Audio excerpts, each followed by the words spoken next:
Hello everyone, connect sales के platform पे मैं आप सबका स्वागत करता हूं। राजस्थान इकोनॉमी में हम पढ़ रहे थे, जिसका लेक्चर 2 हो चुके थे। अगर स्ट्रेटजी वाले को मिला लें तो 3 हो चुके थे। थोड़ी सी माफ़ी चाहूँगा कि हाँ, ये लेक्चर लाने में थोड़ा सा डिले हो गया, बीच में थोड़े से कुछ काम में फंस गए थे। लेकिन अब आपको अल्टरनेट डे पे लेक्चर मिलते रहेंगे और बहुत जल्दी अपन इसको खत्म करेंगे। क्या पढ़ रहे थे हम लास्ट क्लास में? हमने शुरू में चैप्टर स्टार्ट किया था कि कैसे विकसित भारत की तरह हमने एक विकसित राजस्थान की संकल्पना घटित की है। फिर हमने देखा था कि जो उसके बाद हम उन्हीं विकसित राजस्थान के हिसाब से अपन ने इकोनॉमिक रिव्यू में चैप्टर बना रखे हैं। ठीक है, फिर हमने देखा था कि हम स्टार्ट करें तो उसके लिए हमने पहले इकोनॉमिक ओवरव्यू लेते हैं राजस्थान इकोनॉमी का। तो हमने जीएसडीपी की बात करी थी, जीएसवी की बात करी थी, फिर हम सेक्टर वाइज गए थे, तो फिर हमने एग्रीकल्चर की बात करी थी। एग्रीकल्चर में अपन ने देखा था कि जीवीए का क्या कंट्रीब्यूशन रहा है ना, वो हमने देखा था। फिर हमने बात करी थी लैंड सिस्टम की। लैंड सिस्टम में अपन ने कई सारी चीज़ें देखी थी कि कैसे लैंड यूटिलाइज होती है, कैसे लैंड होल्डिंग्स काम है, और उसके अलावा अपन ने एग्रो क्लाइमेटिक जोन कौन कौन से होते हैं और क्रॉप प्रोडक्शन क्या क्या रहा है, ये अपन ने सारी बातें करी थी। आज की क्लास में हम क्या बात करने वाले हैं? आज की क्लास में अपन इंटीग्रेटेड फार्मिंग सिस्टम की बात करेंगे। कि आप ऐसे समझो, मैं अगर ऐसा सोचूं कि फार्मिंग अपन स्टार्ट करते हैं तो एक बीज से लेके जब तक उस फसल बनने के बाद उसको अपन बेच ना दें, वो पूरा जो मार्केटिंग, बीज से लेके मार्केटिंग का जो सिस्टम है उसको अपन पढ़ने की कोशिश करेंगे। तो सबसे पहले क्या चाहिए होता है भाई? बीज चाहिए होता है, सीड। अब सीड है, अगर सोइल में उगाते हैं तो सोइल की अपन को क्या चाहिए? पता रहे कि सोइल की उर्वरता क्या है ना, उसमें न्यूट्रिशन कितने हैं। तो भाई सोइल हेल्थ कार्ड नाम की कोई चीज़ होती है जो बताती है कि सोइल में ये कमी है। उसके हिसाब से अपन फर्टिलाइजर डालते हैं। ठीक है, तो ये चीज़ डालते हैं। उसके बाद अपन क्या देखते हैं कि चलो ये बीज, फर्टिलाइजर, इन सब के लिए भी पैसा तो चाहिए। कि अगर मान लो किसानों की इनकम तो बहुत कम है, तो भाई ये पैसा कहाँ से आता है? तो कोऑपरेटिव स्ट्रक्चर से पैसा आता है। तो कोऑपरेटिव सहकारी समितियां क्या है, उनसे रिगार्डिंग सारी चीजें देखेंगे। फिर चलो ठीक है, ब्याज, अपन को लोन भी मिल गया और अपन ने क्रॉप उगा भी दी। उगाने के बाद हो सकता है ना मौसम खराब हो जाए, है ना, ओले पड़ जाए, उसकी वजह से फसल खराब हो जाए, तो इंश्योरेंस भी लेना पड़ेगा। तो इंश्योरेंस वाला सिस्टम देखेंगे। फिर चलो बढ़िया रहा, चलो इंश्योरेंस भी ले लिया और क्रॉप भी अपनी ठीक ठाक हो गई। अब उसको बेचने जाएंगे तो कहाँ कहाँ बेच सकते हैं, क्या प्रोविजन होता है, इस बारे में अपन बात करेंगे। तो अपन स्टार्ट करते हैं। थोड़ा सा मेंस का एंगल क्रिस्प रखेंगे, बाकी प्रीलिम्स ओरिएंटेड अपन थोड़ा ज्यादा पढ़ेंगे। ये सारी डेटा मैंने आपको लास्ट क्लास में बताए थे कि क्या क्या होता है। आई होप आप लोगों ने ये घर जाने के बाद रिवाइज किए होंगे। अगर अपन बीज क्षेत्र की बात करें, बीज क्षेत्र में आपको क्या क्या चीजें देखने को मिलती है? देखो, बीज में एक सबसे बड़ी चीज जो कमी हमें देखने को मिलती है वो क्या देखने को मिलती है? तो एक चीज होती है बीज प्रतिस्थापन दर। क्या होती है? सीड रिप्लेसमेंट रेट, या जिसे मैं बीज प्रतिस्थापन दर बोलता हूं। अब ये सब चीजें मैं आपको क्यों बता रहा हूं भाई? यार मेंस में सिंपल बीज लिखोगे, उसके बजाय बीज प्रतिस्थापन दर लिखोगे, अच्छा लगेगा। क्या है, जैसे मान लो मेरा 100 हेक्टेयर का एरिया है। अब इसमें मैं नए जो होता है ना, नए मार्केट से अपन खरीद के लाते हैं, बिल्कुल हाई यील्ड क्वालिटी के नए सीड कितने एरिया में बोता हूं, वो है मेरा सीड रिप्लेसमेंट रेट। ठीक है, मान लो मेरा 100 हेक्टेयर है और 100 हेक्टेयर है, इसमें से मैंने 25 हेक्टेयर में नए बीज बोए और बाकी इनटू 100, तो मेरी कितनी हो गई? मेरी सीड रिप्लेसमेंट रेट हो गई, एसएसआर हो गई 25% के आसपास। ठीक है, जो कि अपनी राजस्थान में वर्तमान में है लगभग। ठीक है, तो हम क्या होता है ना कि पुरानी, जैसे मान लो मैं खेत में गेहूं उगा रहा हूँ, 8-10 साल से गेहूं उगा रहा हूँ, फिर नया बीज है उसी को उगा, वो जो मेरी क्रॉप है उसी का बीज बना, उसी को उगाता रहा, चने की भी वैसे उगाता रहा। तो क्या होगा कि मैं सेम बीज को 8-10 साल 15 साल तक काम दे रहा हूँ, पर सीड क्या होता है ना कि फिर इतना वाइबल नहीं रहता, उसकी प्रोडक्टिविटी, उसकी जो उत्पादकता है वो घट जाती है। तो हम चाहते हैं कि सीड रिप्लेसमेंट ज्यादा हो, सीड रिप्लेसमेंट रेट ज्यादा हो। तो एक सबसे बड़ा चैलेंजेस हमें सीड के मामले में देखने को मिलता है कि सीड रिप्लेसमेंट रेट कम होती है। तो हमारे जो विजन राजस्थान की बात करूं मैं, तो विजन राजस्थान में ये बात की गई है कि जो हमारी एसएसआर है वो अभी 25% है, इसको हमें बढ़ा के करना है 40%, 40%। कब तक? 2047 तक। ठीक है, अब ये कैसे होगा भाई? कहना तो बड़ा आसान है कि भाई नए सीड लगा दो। अरे भाई नए सीड लगा देंगे, मार्केट में नए सीड तो हो, महंगे पड़ेंगे तो क्या? तो भाई सस्ते होने चाहिए। तो सस्ते हो तो कैसे हो? तो अपन क्या बनाना चाहते हैं? फार्मर्स को इंडिपेंडेंट बनाना चाहते हैं कि जो मार्केट में तुम खर्चा पड़ रहा है तुम्हारे सीड लाने का, वो कम हो सके। ठीक है, तो इसके लिए राजस्थान सरकार ने एक स्कीम ला रखी है जिस पे अपन बात करेंगे। तो सबसे बड़ा इशू तो हमने समझ में आएगा सीड में कि ये इशू है कि मार्केट से लाते हैं, महंगा पड़ता है, इसलिए अपन खुद के सीड लेते हैं, उगाते रहते हैं और उससे प्रोडक्टिविटी कम होती है। ठीक है, एक इशू ये हो गया। एक इशू आता है कि मार्केट से चलो सीड ले भी आए नकली आ जाता है, सब स्टैंडर्ड क्वालिटी का आ जाता है। अब उस टाइम पे क्या हो भाई, कुछ पेनल्टी होनी चाहिए, तो भाई इसके लिए भी कुछ प्रोविजन होना चाहिए। चलो ठीक है, सीड अपने पास आ गया, सीड के पैकेट पे मान लो कोई क्यूआर कोड हो, उसको अपन स्कैन करें और पता चल जाए कि अच्छा इस कंपनी ने बनाया था और घूमते घूमते मेरे पास पहुंचा है, उसका पूरा लाइफ साइकिल मेरे पास आ जाए, ऐसा भी कुछ सिस्टम हो। चलो ठीक है, हर साल क्या होता है कि थोड़ी सी अपन बात करते रहते हैं प्रोडक्टिविटी बढ़ाने की। जैसे अपन ने बात करी थी सीरियल्स में, कितनी बात करी थी अपन को 2047 से कितनी प्रोडक्टिविटी करनी है, 3100, यही बात करी थी लास्ट क्लास में। और अपन ने 2537 की बात करी थी कि अभी कितनी, 2537। तो हमेशा अपन चाहते हैं कि अपन को हाई यील्ड की सीड भी मिलती रहे। अब प्राइवेट कंपनियां तो अपनी रिसर्च अलग करती है, अपन चाहते हैं कि सरकारी सिस्टम से भी कोई रिसर्च हो, तो कोई नेशनल मिशन टाइप का भी कोई चीज होनी चाहिए, तो वो भी है। तो ये सीड में चीजें चलती है, ठीक है। तो क्या क्या चीजें चलती है भाई सीड में, तो एक तो ये नकली घटिया जाली सीड है। अब इनको रोकने के लिए बहुत पुराना कानून था 1966 का, जिसको रिप्लेस करते हुए अभी हम सीड एक्ट लेके आए 2026 में। ये वही करता है, अगर आपको सीड बेचना हो, कुछ करना हो, तो रजिस्ट्रेशन आपको करना पड़ेगा। नकली घटिया सीड होगा तो आप बहुत बड़ा जुर्माना लगेगा। पहले आज से जो 1966 का एक्ट था उसमें 500 रुपए जुर्माना लगता था। अब वो कंपनियां या वो जो प्रॉफिटर ऐसे लोग होते हैं, 500 रुपए उनके लिए क्या चीज है, अभी बढ़ा के कर दिया गया है 30 लाख, क्या 3 से 5 साल की भी आपको जेल हो सकती है। चलो ये तो अपन ने आंसर राइटिंग के लिए पढ़ ली बात, है ना। दूसरी बात अपन ये बोल रहे थे कि सरकारी सिस्टम से अपन हाई यील्ड सीड प्रोड्यूस करते जाएं, ठीक है, एग्रीकल्चर यूनिवर्सिटीज में करते जाएं, ये सब चीजें करें, रिसर्च जहां पे होती है वहां पे करें। तो उसके लिए कोई मिशन है क्या, तो भाई उसके लिए national mission on high yielding seed अपन ने लेके आए।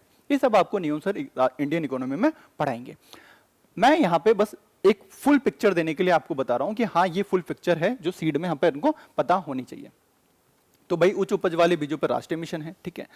अपन ने क्यूआर कोड की बात करी थी, तो इसके लिए एक साथी प्लेटफॉर्म है। वो क्या करता है, बीज को अपन ट्रेस कर सकते हैं कि कैसे वो कहां से स्टार्ट हुआ था और मेरे तक कैसे पहुंचा। तो अगर नकली बीज होगा तो अपन पता कर पाएंगे, असली होगा तो भी पता कर पाएंगे। तो सीड ट्रेसेबिलिटी की है। तो मोटा मोटा एक सीड अधिनियम है, एक साथी पोर्टल है, ये तो सीड की क्वालिटी के बारे में हो गई। दूसरी चीज, हाई यील्ड सीड अपन प्रोड्यूस करते रहे, उसके लिए एक मिशन चलता रहता है, जो अपन ने बात करी उच्च उपज वाले बीजों पर राष्ट्रीय मिशन। ये सारी डिटेल में आपको नियम सर बताएंगे। बाकी अपने लिए है कि मार्केट का सीड महंगा पड़ रहा था, ठीक है, सीड रिप्लेसमेंट रेट कम थी, तो भाई राजस्थान सरकार क्या करती है, तो हम चाहते हैं कि किसान जो है, किसान भाई जो हैं वो अपने ही खेतों में हाई यील्ड उनके सीड दे देते अपन कि भाई ये हाई यील्ड सीड लो, इनको उगाओ, अब इसके बाद जो नया उपज होगी उससे जो नया बीज बनेगा वो हाई यील्ड का होगा। तो अपन क्या करते हैं, एक मिशन लॉन्च करते हैं जिसका नाम है मुख्यमंत्री बीज स्वावलंबन योजना। हम किसानों को चाहते हैं कि वो स्वावलंबी बने, ठीक है। और भी सारी बातें हैं जो मैं मेंस के टाइम पे बताऊंगा, अभी अपन को इतना डिटेल में नहीं जाना है, ठीक है। तो हम क्या करना चाहते हैं, हम किसानों को स्वावलंबी बनाना चाहते हैं। तो स्वावलंबी कैसे बनाए भाई, तो हम किसानों को क्या देंगे कि भाई ये सीड है हाई यील्ड क्वालिटी का, इसको अपने खेत में उगाओ, जो सीड होगा उसको आगे तुम काम में लेते रहना। ये प्रोजेक्ट शुरू में अपन ने स्टार्ट करेंगे तो छोटी जगह से स्टार्ट करेंगे। तो अपन ने पायलट स्टार्ट किया 2017-18 में। कब स्टार्ट किया, 2017-18 में। और कहां से स्टार्ट किया, कितने एग्रो क्लाइमेटिक जोन है हमारे यहाँ पे, 10 एग्रो क्लाइमेटिक जोन है। तो हमने 3 पकड़े, 3 की एक डिस्ट्रिक्ट पकड़ी और वहां से स्टार्ट किया। उसके अगले साल से हमें लगा कि यार अच्छा प्रोजेक्ट है, इसको अपन हर जगह कर सकते हैं, तो अपन ने फुल राजस्थान में फैला दिया। करते क्या है, वही किसानों को स्वावलंबी बनाना है बीज के मामले में। तो उन्हें हाई यील्ड उच्च उत्पादकता वाले गुणवत्तापूर्ण सीड हम देंगे ताकि वो आत्मनिर्भर बन सके और आत्मनिर्भर कृषि का जो हमारा गोल है उसको साकार कर सके। उन पे जो बाजार में बिकने वाले महंगे सीड होते हैं उन पे उनकी डिपेंडेंसी कम हो, उनकी लागत कम हो, कृषकों की आय बढ़ सके। ये सारी चीजें बोल बच्चन वाली बातें हैं। अब इसमें करते क्या है, किन किन फसलों को टारगेट करें, किन किन के सीड अपन देने की कोशिश करते हैं। तो भाई 9 फसलें अपन टारगेट करते हैं जहां पे भी 10 साल से पुरानी फसलें, 10 साल से पुराने बीज काम में लिए जा रहे थे लगभग। तो वो 9 फसलें कौन कौन सी याद रखना है क्या, नहीं, मोटा मोटा अपन को हाँ मेंस में आ जाए तो 5 नंबर में अपन लिख सकते हैं कि भाई देखो गेहूं जौ चना जैसी फसलों के बारे में अपन करते हैं, ठीक है। अब इसमें बाजरा नहीं है ना, गेहूं जौ चना ज्वार सोयाबीन मूंग मोट सरसों उड़द ये है। अब इसमें सब्सिडी मिलती है, जो हमारे लघु और सीमांत किसान होंगे उनके लिए 50% सब्सिडी मिलेगी। और जो अगर मान लो है ना, बाकी बीपीएल के लिए फ्री है, वो सब चीजें। लेकिन मान लो ये जो हाई यील्ड सीड होते हैं है ना, बहुत हाई यील्ड बनाए, ये तो अपन ने डिस्ट्रीब्यूट कर दिया। और भी बिल्कुल ही नए, बिल्कुल ही फ्रेश आता है, फ्रेश सीड आ रहा है कोई, ठीक है। और अपन चाहते हैं कि इसको अपन पॉपुलराइज करें किसानों में कि नहीं भाई ये उगा के देखो। एक बार तो डर लगता है कि क्या पता यार क्रॉप बिगड़ जाए। भाई ये जो बीज स्वावलंबन में दे रहे हैं ये तो क्या ना कि स्टेबलिश्ड है कि हाँ इनसे तो होनी है, ठीक है।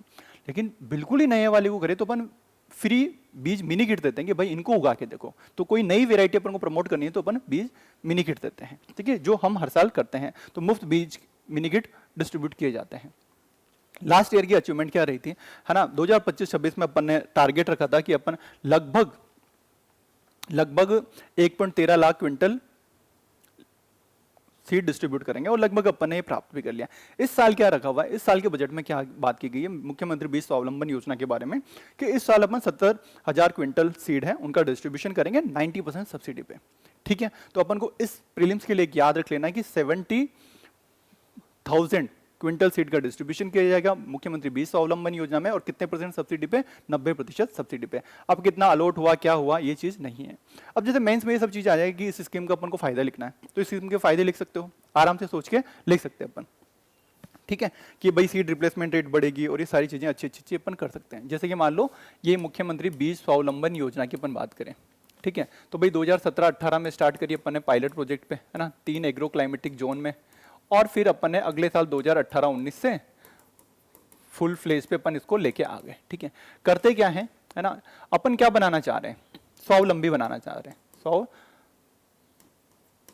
कैसे बनाएंगे, है ना, फार्मर्स को उनके खेत में, है ना, फार्मर्स को उन्हीं के खेत में अपन अलाउ करते हैं कि तुम उन्हीं के खेत में हाई यील्ड वेराइटी के सीड अपन देते हैं, ठीक है, और इससे जो नया सीड होता है उससे वो बनते हैं। क्या टारगेट कर रहे हैं अपन, 9 क्रॉप से उनको टारगेट किया जा रहा है, ठीक है, ये सब चीजें हैं। और साथ में बीज मिनी किट भी देते हैं, जो नई वेराइटी अपन को करनी है फ्री में, बिल्कुल ही बहुत ही ज्यादा नहीं होता। और साथ में इस साल के बजट की बात करें तो इस साल के बजट में क्या प्रावधान है भाई, इस साल हम 70,000 क्विंटल को डिस्ट्रीब्यूट करने की बात कर रहे हैं, और कितनी रेट पे, 90% सब्सिडी पे, ठीक है। बस इतनी सी बातें अपन को याद रख लेंगे तो अपना काम हो जाएगा।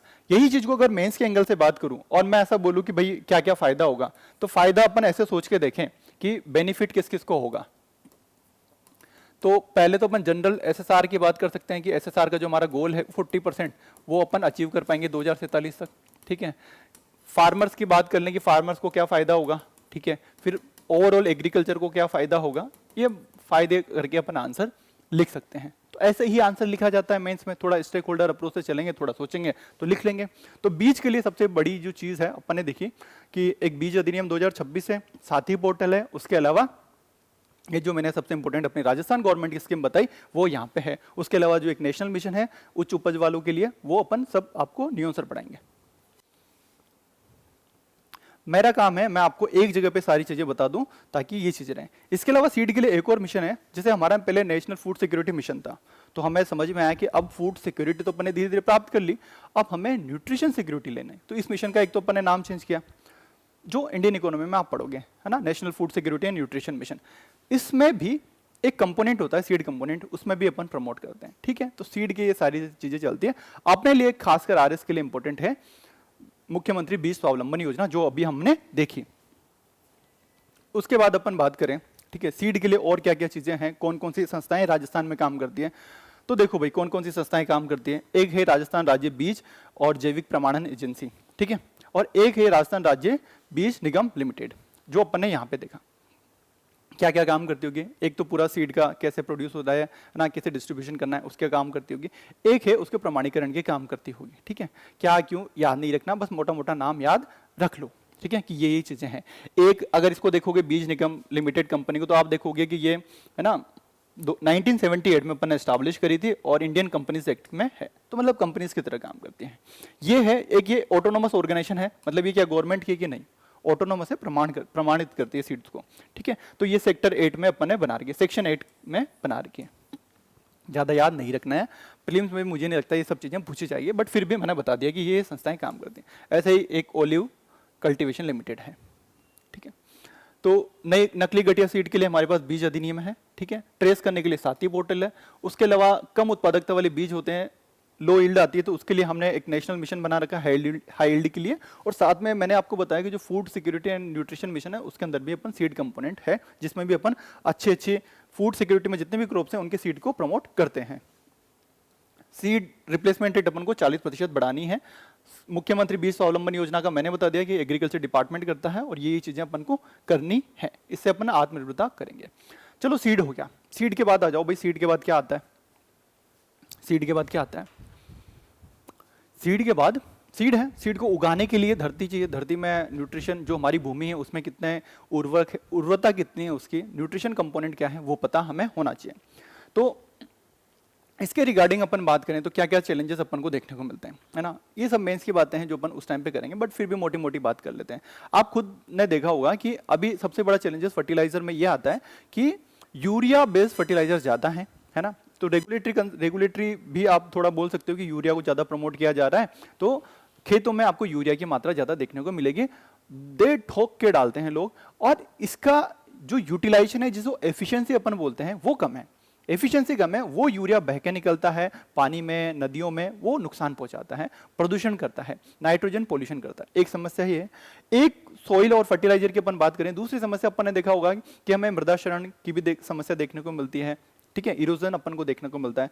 सॉइल कार्बन कम है हमारे यहाँ पे, इसकी वजह से जो बैक्टीरिया होते हैं, ये माइक्रोब्स होते हैं, केंचुए, ये सब पनप नहीं पाते हैं। ये सारी चीजें हैं जो मेंस के टाइम पे अपन देखेंगे। और जो जैसे होता है ना कि सॉइल में कुछ प्राइमरी न्यूट्रिएंट्स होते हैं, कुछ सेकेंडरी होते हैं, तो सेकेंडरी की भी कमी देखने को मिलती है। तो मैं यहाँ पे ज़्यादा टाइम नहीं लूँगा आपका, और अपन प्रीलिम्स ओरिएंटेड थोड़ा सा आगे बढ़ते हैं, ठीक है। तो अपन क्या करना चाहते हैं? अपन चाहते हैं कि ये जो सीड, जो हमारी सॉइल है, उसकी उर्वरता बढ़े।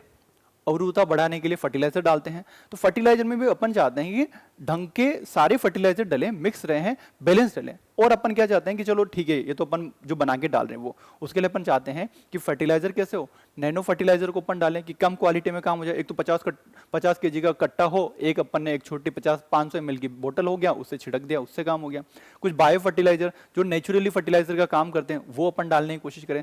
अपन चाहते हैं कि यार ये जो केमिकल फर्टिलाइजर है ना, इनका एक तो ढंग से यूज हो, ठीक है, ढंग से यूज हो। उसके अलावा हम चाहते हैं कि केमिकल थोड़े कम भी हो जाए, थोड़ा organic fertiliser, bio fertiliser, nano fertiliser, ये थोड़ा अपन ज्यादा यूज कर पाए, ये अपन चाहते हैं। तो भाई कैसे करेंगे? तो इसके लिए क्या क्या चीजें हैं? एक स्कीम होती है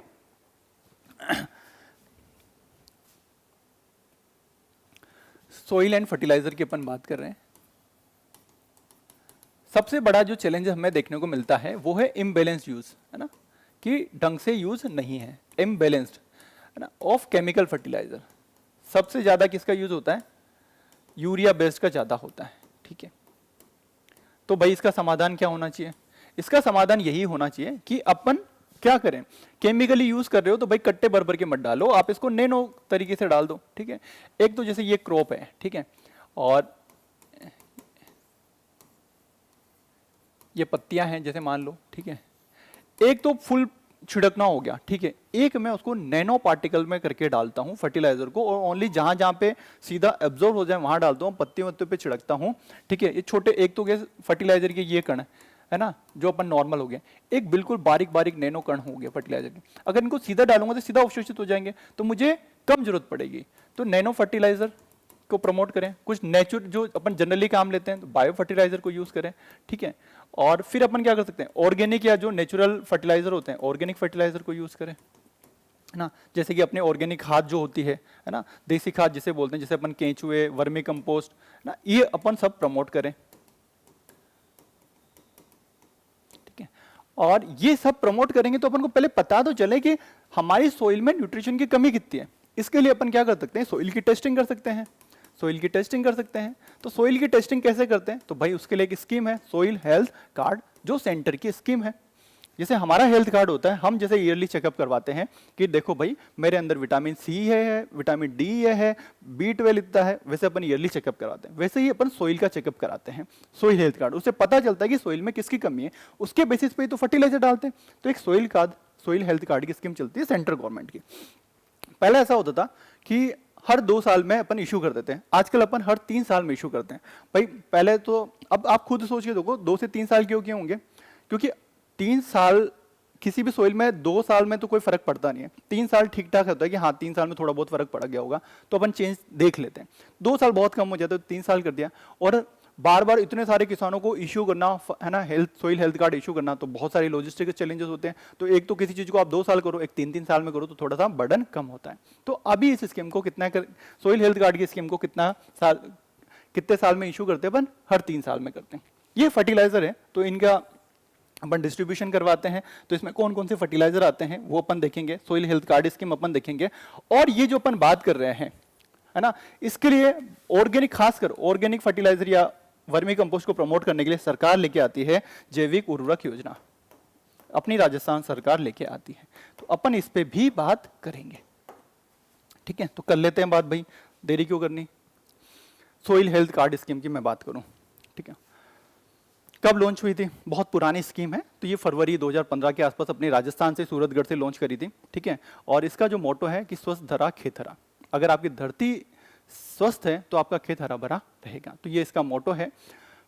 पुरानी स्कीम इसलिए पढ़ाई जाती है क्योंकि जिस स्कीम को 10 साल के आसपास हो जाते हैं उसके पूछने की प्रोबेबिलिटी बढ़ जाती है कि भाई 10 साल में अब बताओ भाई इस स्कीम का सही में ग्राउंड लेवल पे फायदा हुआ कि नहीं हुआ, तो मेंस में भी पूछने की प्रोबेबिलिटी बढ़ जाती है, इसलिए इस स्कीम को मैं बता रहा हूँ। सॉरी, कौन करवाता है भाई, तो ministry of agriculture and farmer welfare इसको करवाती है, ठीक है। सेंट्रली स्पॉन्सर्ड स्कीम है, तो मतलब स्टेट को भी कुछ शेयर करना पड़ता होगा, ठीक है।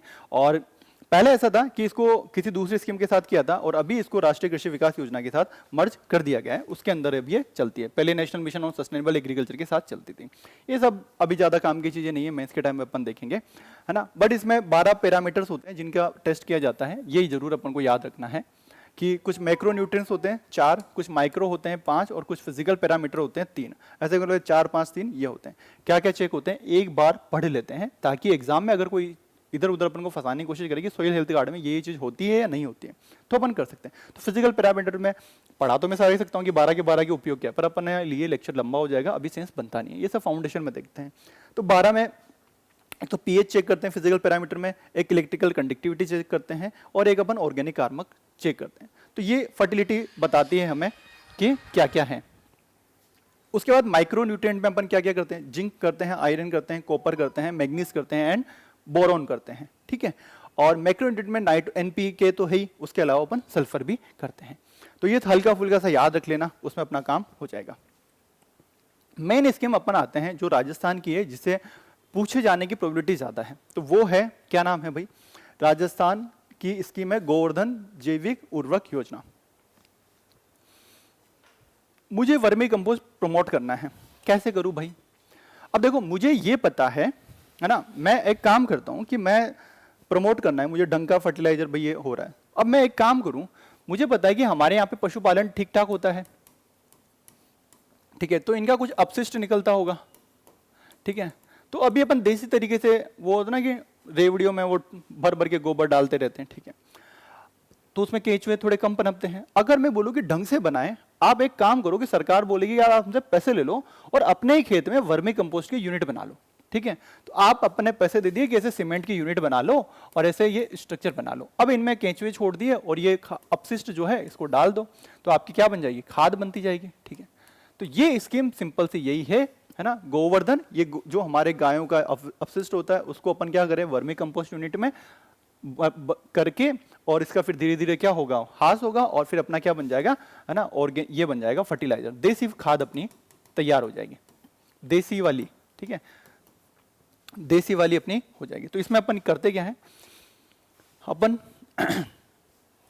हम चाहते हैं कि केमिकल फर्टिलाइजर का यूज कम हो, ऑर्गेनिक एग्रीकल्चर को अपन बढ़ाएं। तो भाई कैसे बढ़ाएंगे, इसके लिए अपन फार्मर को इंसेंटिवाइज करते हैं, ठीक है। तो अपन क्या करते हैं कि आप अपने खेतों में वर्मी कंपोस्ट यूनिट बनाओ। अब वर्मी कंपोस्ट यूनिट बनाओगे तो कुछ खर्चा आएगा, ठीक है। जैसे मान लो ये किसान है, अब इसने ये वर्मी कंपोस्ट यूनिट बनाई है, तो फ्री में तो बनी नहीं होगी, सीमेंट का खर्चा आया होगा। तो हम बोलते हैं कि आप अपने खेतों में जब वर्मी कंपोस्ट या ऑर्गेनिक फर्टिलाइजर की यूनिट बनाते हो तो आपको पैसा देते हैं। तो भाई मान लो ये बोला कि सर भाई साहब मेरे तो 30,000 रुपये खर्चा आया, तो सरकार बोलेगी कि यार हम 50% देते हैं, तो 15,000 होते हैं। नहीं नहीं नहीं, ऐसे तो कोई बोलेगा कि मेरे तो 50,000 खर्च हो गया, मैंने तो बड़ा बनाया, तो भाई 25,000 दो। नहीं नहीं, सरकार ने बोला कि देखो 50% तो देंगे, मैक्सिमम 10,000 देंगे, 50%। अब कोई छोटा किसान है तो उसके 15,000 का खर्चा आया, तो भाई छोटी बनाई उसने 15,000 का खर्चा आया, तो भाई तू 7,500 ले जा। कोई बड़ा किसान है उसके 50,000 का खर्चा आया, तो आधा तो 25,000 होता है, तो नहीं भाई तू 10,000 ही लेगा। तो 50% अपन कॉस्ट देते हैं या फिर 10,000 मैक्सिमम अपन देने की कोशिश करते हैं। तो भाई क्या कोई भी सारे किसान आ सकते हैं क्या भाई अप्लाई करने की, भाई देखो हमें भी बनाना है, हमें भी बनाए खेत में? नहीं, हमने शुरू में लिमिट निर्धारित कर दी कि देखो हम 50 फार्मर को पर ब्लॉक चूज करेंगे, 50 फार्मर को अपन पर ब्लॉक चूज करेंगे। तो ये हमारी स्कीम थी। अब जैसे मान लो ये स्कीम आती है, कब लॉन्च हुई थी? 2024 में हुई थी। परिवर्तित बजट जो आया था सरकार का, नई सरकार बनने के बाद, उसमें ये लॉन्च हुई थी। अब जैसे मेंस में अपन ये लिखेंगे, अब इसकी सिग्निफिकेंस क्या लिखेंगे? तो वही ऑर्गेनिक फार्मिंग को प्रमोट कर सकते हैं, केमिकल ये जो फार्मिंग है उसका यूज कम हो सकता है। उसके अलावा विकसित भारत का मैंने एक एडिशनल टारगेट आज बताया आपको, सीड रिप्लेसमेंट रेट। वैसे ही एक एडिशनल टारगेट, एडिशनल चीज और सुन लो, हम विकसित राजस्थान की खासकर कृषि वाली में बात कर रहा हूँ, हम क्या चाहते हैं कि हमारे जो ऑर्गेनिक प्रोडक्ट होते हैं राजस्थान, हम हमारा एक ब्रांड स्टैब्लिश करना चाहते हैं, ऑर्गेनिक राजस्थान। मतलब अगर कहीं पे कोई ऑर्गेनिक प्रोडक्ट है और उस पर ऑर्गेनिक राजस्थान का ठप्पा लगा पड़ा है, तो भाई लोगों का ट्रस्ट ऐसा हो कि भाई ये तो प्रोडक्ट क्या होगा, असली वाला होगा। तो इसमें किसमें मदद मिलेगी हमें? ऑर्गेनिक राजस्थान का जो हमारा ब्रांड बनाना है उसमें मदद मिलेगी। और क्या बात करी थी अपन ने, शायद मैंने लास्ट क्लास में बताया होगा, पहली क्लास में बताया था कि हम चाहते हैं ऑर्गेनिक फार्मिंग को प्रमोट करें। तो एक टारगेट मैंने आपको बताया था कि हम चाहते हैं कि 25% तक का एरिया हमारा ऑर्गेनिक या नेचुरल फार्मिंग के अंदर आ जाए। तो भाई उसमें भी हमें मदद मिलेगी। तो दो टारगेट मैंने आपको याद करवा दिए, है ना। एक एसएसआर का याद करवा दिया कि सीड रिप्लेसमेंट रेट 25 से 40 करनी है, और दूसरा मैंने बता दिया कि ऑर्गेनिक फार्मिंग है जो भी 3-4% एरिया पे होती है, उसको बढ़ा के अपन को 25% एरिया पे करना है। ठीक है, ये चीज है। और इस स्कीम के मैंने बता दिया कि भाई इस स्कीम का फायदा क्या है। आपको वर्मी कंपोस्ट यूनिट बढ़ाने के लिए पैसा मिलेगा, और कितना मिलेगा भाई? आपको पर यूनिट 10,000 रुपए दे सकते हैं मैक्सिमम, या 50% जो भी आपकी कॉस्ट आती है वो, और हर ब्लॉक से 50 लोगों का चयन किया जाएगा। बस इतना सा हमें याद रखना है। तो ये हमने फर्टिलाइजर की बात कर ली, सोइल की बात कर ली। ठीक है, अब अपन चलते हैं, हाँ, पिछला जो साल का बजट था, ठीक, पिछले साल का बजट था कि ऐसा होता है ना कि जैसे क्लिनिक्स होती है, अपन को कोई भी दिक्कत होती है अपन तुरंत दिखाने चले जाते हैं कि भाई, है ना, जैसे कि खांसी हो रही है, जुकाम हो रही है, बुखार आ रहा है, ये सब। तो कृषि के लिए कुछ क्लिनिक बनाने की सोचिए। तो पिछली बार ऐसा हमें आइडिया आया पिछले बजट में कि यार अपन क्या करते हैं, डिस्ट्रिक्ट लेवल पे ना ये क्लिनिक बनाते हैं, जहाँ पे ना कृषि से संबंधित जो भी आपको दिक्कतें आ रही है ना, लेके पहुंच जाओ, आपको वहाँ पे उसका समाधान किया जाएगा। तो ये था कि हर डिस्ट्रिक्ट हेडक्वार्टर पे अपन ये बनाएंगे क्लिनिक। लास्ट ईयर के बजट में अनाउंस किया था, और धीरे धीरे सारे डिस्ट्रिक्ट में बन जाएगी। अभी सारे डिस्ट्रिक्ट में नहीं बनी है। करते क्या है, आपको जितनी भी एग्रीकल्चर की रिगार्डिंग कोई भी समस्या है, आप मुंह उठा के यहाँ पे जा सकते हो। ठीक है, तो पहले 20 जगह पे, 20 शुरू में 24-25 में 20 जगह पे हुआ, फिर 25-26 में 13 और जगह पे एस्टैब्लिश किया गया। सॉरी, 24-25 के बजट में किया था इसे, 24-25 के बजट में एग्री क्लिनिक। अब फर्टिलाइजर में एक दिक्कत और थी, है ना, जैसे अपन जब फर्टिलाइजर छिड़क रहे थे उसमें एक दिक्कत और थी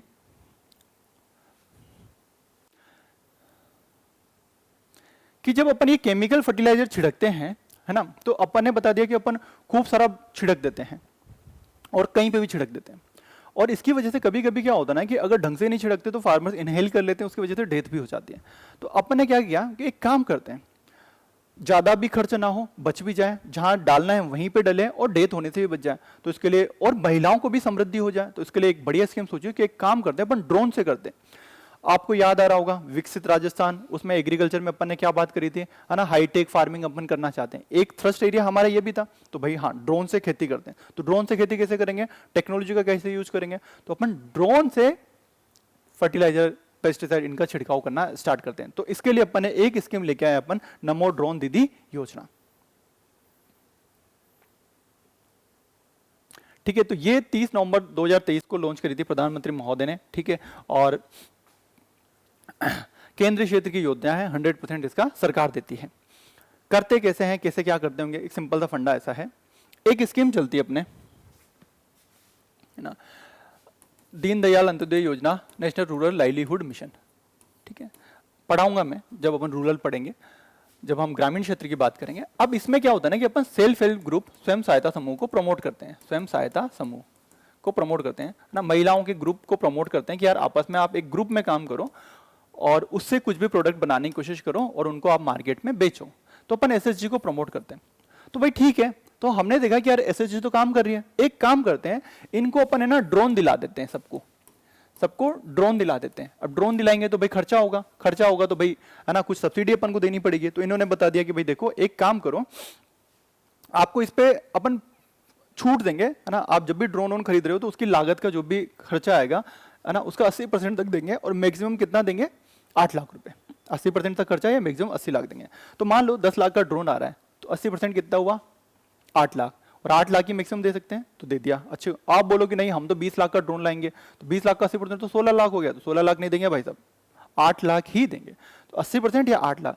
अब बच्चे 20% कहाँ से जुगाड़े भाई, चलो ठीक है हम तो गांव की औरतें हैं, हमारे पास कहाँ पैसा है, आपने बोल दिया कि चलो 10 लाख में से 8 लाख तो आप दे देंगे, तो 2 लाख का जुगाड़ कहाँ से करें। तो भाई 2 लाख आप टेंशन क्यों लेते हो, हम करते हैं ना जुगाड़, हम करते हैं प्रबंध। तो प्रबंध क्या करेंगे कि एक फंड होता है हमारा जो आगे बताऊंगा मैं, एग्रीकल्चर इंफ्रास्ट्रक्चर फंड या कृषि अवसंरचना फंड, जिसमें अपन क्या करते हैं ना कि पोस्ट हार्वेस्ट के बाद कोई इंफ्रास्ट्रक्चर अपन बनाना चाहते हैं उसको प्रमोट करते हैं। तो भाई उस फंड में अपन ने पहले 1 लाख करोड़ का था, फिर अभी 2 लाख करोड़ का कर दिया, उस फंड से अपन लोन देते हैं। तो भाई तुम्हें इस फंड से लोन मिलेगा, बचे हुए के लिए आपको इस फंड से लोन अपन दिलाने की कोशिश करेंगे, 3% पे आपको लोन दिला देंगे। ठीक है, तो ड्रोन खरीदने के देंगे तो अपन इसको क्या बोलेंगे, 80% सब्सिडी ले लो तुम। ठीक है, और इसके अलावा मैक्सिमम कितनी है 80% सब्सिडी, और मैक्सिमम ये 8 लाख रुपए। ऐसा नहीं कि आप तो 50 लाख का ड्रोन लेके आ जाओ। ठीक है, बचा हुआ रेस्ट आपको लोन दिला देंगे भाई साहब, AIF से हम लोन दिला देंगे 3% पे। ठीक है, तो ये हो गए। चलो ये तो ड्रोन दिला दिया, अब ड्रोन से इनकम कैसे होगी, फर्टिलाइजर तो इनकम कैसे होगी। तो भाई ये क्या करेंगे, ये SSG की दीदी क्या करेगी, SSG वाली दीदियां क्या करेगी, ये इनके पास ड्रोन है और ये कोई गांव है, इस गांव में 10 किसान है, ABCD मान लो कुछ है। ये भाई साहब ए उठ के आए कि यार दीदी हमारे खेत में फर्टिलाइजर छिड़कना है, आ जाओ। तो बोलेंगे, दीदी बोलेंगे कि देखो भाई इतनी रेट है, 1 घंटे में इतना एरिया हम छिड़कते हैं, ये रेट है बता दो। तो रेंटल इनकम इनको मिलेगी, उससे ये AIF का लोन चुकाते रहेंगे। ठीक है, तो रेंटल इनकम इनको फार्मर से मिलेगी, किराए पे ये सेवाएं देंगे। तो अब बताओ कितनी बढ़िया चीज कर ली अपन ने, कितने। अब इसका सिग्निफिकेंस लिखना होगा तो कितनी सारी चीजें लिख सकते हैं, महिलाओं की समृद्धि हो गई, सेल्फ हेल्प ग्रुप का प्रमोशन हो गया। ठीक है, अपन ने किसानों की जो वो फर्टिलाइजर इनहेल करने से जो डेथ होती है वो बचा ली। ठीक है, अपन ने इम्बेलेंस यूज बचा लिया, तो अपन ने मजे ही मजे हो गए। ठीक है, तो इस स्कीम का नाम क्या है, नमो ड्रोन दीदी योजना, जो लास्ट ईयर भी पूछी गई थी। तो ये दीदी है, दीदी ड्रोन चला रही है, ड्रोन से अपन सारी चीजें छिड़क सकते हैं। ठीक है, तो इंप्लीमेंटेशन के लिए अपन ने क्या कर रखा है, राजस्थान को 5 जोन में डिवाइड किया है, और ये सब ड्रोन वोन खरीदने का, ये सब चीजें करने का कौन काम करती है, फर्टिलाइजर कंपनी को काम दे रखा है कि भाई ट्रेनिंग कराना, ये सब ड्रोन चलाने की भी ट्रेनिंग देनी पड़ती है। तो 15 दिन की ट्रेनिंग भी अपन इनको, महिला जो दीदियां हैं उनको अपन ट्रेनिंग भी देते हैं। ठीक है, तो इतना सा अपन को याद रखना है। फ्री में अपन इनको ट्रेनिंग देते हैं। बेनिफिट अपन सोच सकते हैं, महिलाओं को, कृषि को, फार्मर्स को क्या फायदा है, सबको अपन सोच सोच के अपन लिख सकते हैं। अब ये SSG की जो महिलाएं हैं ना, अपन चाहते हैं इनको ढंग से यूज करें, है ना, कि महिलाओं का ग्रुप बना हुआ है, तो अपन इनको और ढंग से यूज कैसे करें। तो अपन ने ड्रोन दीदी तो बना दी, अपन क्या कर सकते हैं, पशु सखी भी बना देते हैं, कृषि सखी भी बना देते हैं, और भी सखियां बनाते हैं जो अपन धीरे धीरे बात करते रहेंगे। एग्रीकल्चर के चैप्टर में इन्हीं सखियों पे बात करते हैं। तो अगर पशु से रिगार्डिंग कोई भी दिक्कत है तो पकड़ लो दीदी को, दीदी ये दिक्कत है, क्योंकि उसी गांव में रह रही हैं आपको, तो तुरंत आप बता सकते हो कि हाँ भाई आज ये दिक्कत हो गई हमारी भैंस के। ठीक है, कृषि से रिगार्डिंग कोई भी दिक्कत होगी तो पकड़ लो दीदी को। तो अपन ने ऐसे कर क्या रखा है, पशु सखिया बनाई है और कृषि सखिया अपन ने बनाई है। पशु सखिया कितनी बनाई है अपन ने, 37,000। पशु सखिया कितनी है, 37,000, लास्ट ईयर की बात है, 37,369। और कृषि सखिया कितनी बनाई है अपन ने, 36,787। तो ज्यादा कौन है, बस ये याद रख लो, पशु सखियां ज्यादा है और 37 के आसपास है, और ये 36 के आसपास है। ये हल्का फुल्का प्रीलिम्स में कभी आ जाए तो आ जाए, वरना काम की चीज नहीं है। मेंस में तो एक लाइन लिखेंगे, कृषि सखियां और पशु सखियां भी बनाई गई है। और कौन सा स्ट्रक्चर काम में ले रहे हैं अपन, वही सेल्फ हेल्प ग्रुप की महिलाओं वाला काम ले रहे हैं। बेटर मैं कहां पे समझाऊंगा आपको, जब अपन रूरल डेवलपमेंट पढ़ेंगे। यहां तक क्लियर है किसी को, कोई दिक्कत, क्लियर है, कमेंट करके बता दो कि सर क्लियर है। अब अपन चलते हैं पैसों पे, फर्टिलाइजर लाने के, ड्रोन ना, कमर दुखे, फर्टिलाइजर लाने के, ठीक है, बीज लाने के, सबके पैसे चाहिए होते हैं। पैसे कहाँ से आएंगे, पैसे कहाँ से आएंगे, तो भाई पैसों का जुगाड़ करते हैं। तो ट्रेडिशनल सिस्टम कैसा होता था पैसों का, कि भाई गांव में कोई बनिया होगा, या है ना, मतलब सूद खो वो होंगे जो ब्याज पे लोन देते हैं, है ना, कि वो ब्याज पे लोन देंगे तो ट्रेडिशनल तरीका तो होता है, पर उनकी रेट क्या होती है, ज़्यादा होती है ना। कोई 2% से 2 रुपये सैकड़ा पे दे रहा है, कोई 3 रुपये सैकड़ा पे दे रहा है, कोई 1.5 रुपये सैकड़ा। 2 रुपये सैकड़ा मतलब 24% होगी, बहुत ज़्यादा हो जाता है। तो भाई सरकार ने बोला कि यार इनको कोऑपरेटिव सेक्टर से अपन टारगेट करते हैं। तो पहले अपन समझते हैं कि कोऑपरेटिव सिस्टम कैसे काम करता है राजस्थान में, ठीक है, क्योंकि अपन पढ़ रहे हैं राजस्थान इकोनॉमी में आजकल क्या है ना कि लास्ट ईयर आपने देखा होगा कि कोऑपरेटिव का अपन ने इंटरनेशनल ईयर भी बनाया था, ठीक है। और जब भी आजकल सरकार की आप बात करोगे, है ना, सहकार से समृद्धि, ये नारा प्रचलित है कि हम कोऑपरेटिव भावना से आगे बढ़े। तो ये कोऑपरेटिव भावना को थोड़ा समझ लेते हैं अपन कि कोऑपरेटिव सिस्टम राजस्थान में काम कैसे करता है, ठीक है।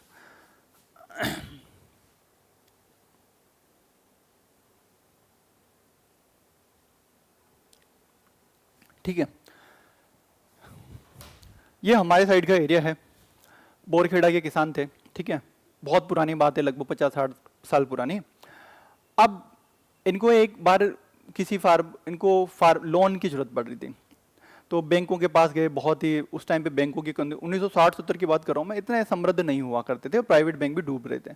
तो इन्होंने क्या बोला कि यार एक काम करते हैं, एक छोटा सा एक काम करते हैं कि ठीक है अपन 10 फार्मर हैं, ठीक है भाई, एक काम करते हैं हर महीने अपन क्या करेंगे, 10-10 रुपये जमा करा देंगे। 10 रुपये तू दे, 10 रुपये मैं देता हूँ। किसी की इनकम ज्यादा है भाई 20 रुपये दे दे, किसी की ज्यादा है वो 30 रुपये दे दे। ऐसे करके अपन जमा कराते रहते हैं और एक बैंक टाइप का अपन खुद ही बना लेते हैं, ठीक है। और क्या करते हैं कि जब भी किसी को जरूरत पड़ेगी उस हिसाब से लोन ले लेंगे, 5 रुपए का लोन इसको दे दिया, और लोन की रेट अपन क्या करेंगे, बैंकों से कम रख लेंगे, ठीक है, और ये आसानी से काम चलता रहेगा। तो बढ़िया चीज है। तो ये इस भावना को बोला गया कोऑपरेटिव सिस्टम, ठीक है। हम बाहर मिडिल मैन जितने भी अभी बैंक वाले जो होते हैं ना, उसी काम को करने में थोड़ी रेट ज्यादा चार्ज करते थे, तो भाई रेट भी यहाँ पे कम पड़ गए, पास का पास भी है और भावना भी ठीक है। और एक और चीज बात करी कि देखो ट्रेडिशनल सिस्टम में क्या होता है कि मैं जैसे मान लो, है ना, हम बैंक खोलते हैं, नियम सर बोलेंगे कि ठीक है 50 करोड़ मेरे, मैं बोलूंगा कि ठीक है सर 20 करोड़ मेरी भी ले लो, है ना, और 30 करोड़ बाकी टीम वालों ने दे दिए, ऐसे करके 100 करोड़ का हमने बैंक खोला। अब कोई भी डिसीजन हमें लेना होगा तो कितने जो वॉइस होगी किस पे होगी, मैं बोलूंगा, सर बोलेंगे आधी बात तो मेरी मानी जाएगी, 30% वाली पूरी टीम वाले बोलेंगे, 20% वाले मैं बोलूंगा, है ना, समझाने के लिए बता रहा हूं कि ये ऐसे अपन बोलेंगे। बट इसमें लफड़ा है, ठीक है, इसमें तो जिसकी ज्यादा शेयर होल्डिंग होगी वो बोलेगा। इसके बजाय सहकार में क्या होता है, एक आदमी एक वोट, भली से आप 30 रुपए लेके आ रहे हो, भली से आप 20 रुपए लेके आ रहे हो, वोट एक ही है भाई साहब। ये चाहे इसके पास 50 बीघा जमीन हो, इसके पास 5 बीघा हो, इसके पास 2 बीघा हो, इसके पास हो ही नहीं, है ना, और ये खेती ये पशुपालन करके लेके आ रहा है, कैसे भी लेके आ रहा है, से सबका समान होगा, एक आदमी एक वोट, इस भावना से आगे बढ़ते हैं। तो ये यहां पे अपन को दिखता है कि कोऑपरेशन। आपने पबेड की क्लास देखी होगी, जो मैथ्स के बच्चे हैं, ठीक है, पबेड में एडमिनिस्ट्रेशन की डेफिनेशन मैंने पढ़ाई थी, याद आ रही है कुछ, याद आ रही है? क्या बोलते थे अपन जब 2 या 2 से अधिक लोग किसी सामान्य उद्देश्य के लिए कोऑपरेशन करते हैं, ठीक है, एक ही डायरेक्शन में काम करते हैं, कोई इधर भाग रहा है कोई उधर भाग रहा है, ऐसा नहीं, एक ही डायरेक्शन में काम करते हैं, उसे अपन प्रशासन बोल रहे थे।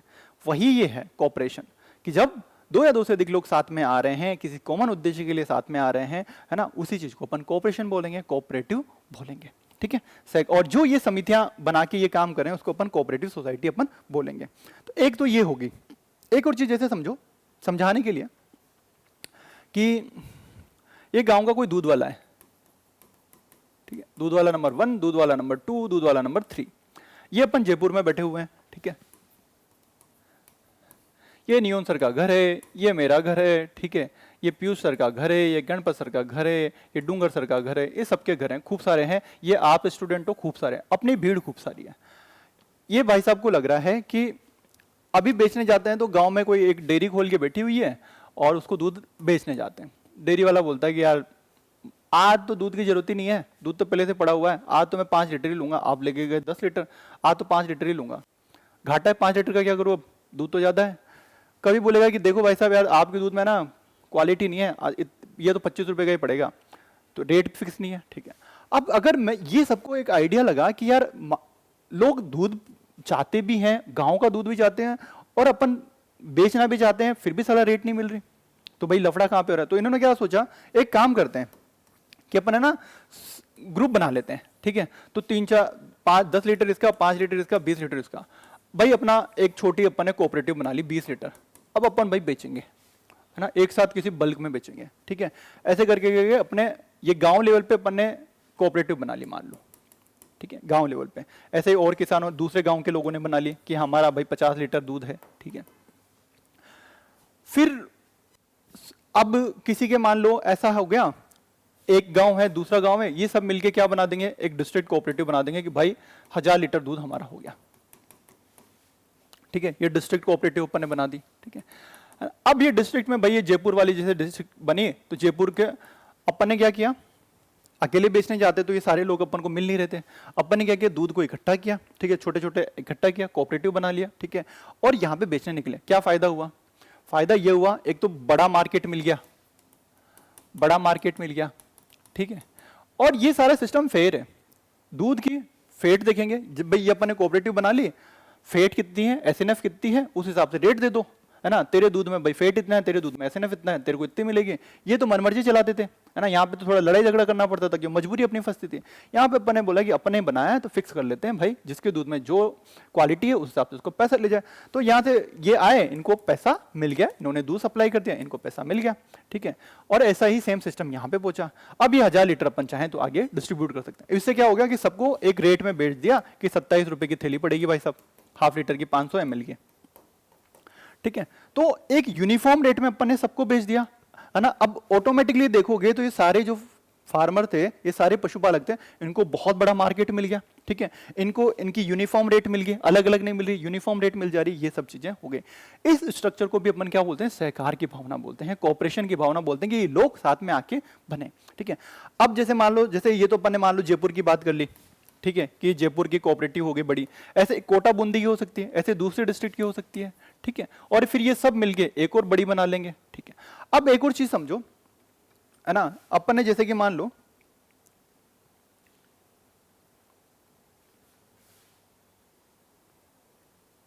हाँ, गांव वालों ने मिलके बना दी डेयरी कोऑपरेटिव सोसाइटी, है जिसे अपन प्राइमरी मिल्क प्रोड्यूसर सोसाइटी बोलते हैं, ठीक है। फिर अलग अलग गांवों के ने मिलकर एक डिस्ट्रिक्ट मिल्क यूनियन बना लिया, फिर सारे डिस्ट्रिक्ट वाले मिल्क यूनियन ने मिलकर एक बड़ी बॉडी बना दी, RCDF, है ना, राशन कोऑपरेटिव डेयरी फेडरेशन। ये चीज बना दी, है ना, ताकि ये सारी चीजें अपने चलते रहे, ठीक है। तो किसान को भी फायदा और बाकी बहुत जगह फायदा हो गया। अब जैसे मान लो कोई कॉमन चीज है ना, इसका फायदा क्या हो गया, जैसे यहीं पे अपन आते हैं, ये फार्मर है, इस फार्मर को अच्छा चारा चाहिए, अच्छा चारा चाहिए, कोई अच्छा ना, उसको फीड है, एनिमल फीड है, उसको कुछ खिलाना है, वो चाहिए। अब एक तो एक फार्मर लेके आए, महंगा पड़ेगा, दो फार्मर मिलके भी लेके आए, एक अपन बल्क में लेके आ जाए, तो अगर मान लो यहाँ जो सबसे आगे इन्होंने मिलके बड़ी चीज बना रखी है, जैसे RCDF बना रखी है, वो ये सब खरीदारी कर ले और इन सबको आगे एक रेट पे दे दे कि भाई तुम ले जाओ, ठीक है, फायदा है। बल्क में अपन खरीदते हैं तो फायदा होता है, तो इसको भी अपन क्या बोलते हैं, कोऑपरेटिव। तो दूध तो ऊपर गया और कॉमन चीजें खरीद के नीचे डिस्ट्रीब्यूट करनी है ताकि सस्ते में पड़े, तो वो नीचे आ गई, कोऑपरेटिव की भावना हो गई, ठीक है। तो इस चीज को अपन कोऑपरेटिव की भावना बोलते हैं, ठीक है। तो दो तरह के कोऑपरेटिव होते हैं, एक होती है नॉन क्रेडिट, एक होती है क्रेडिट।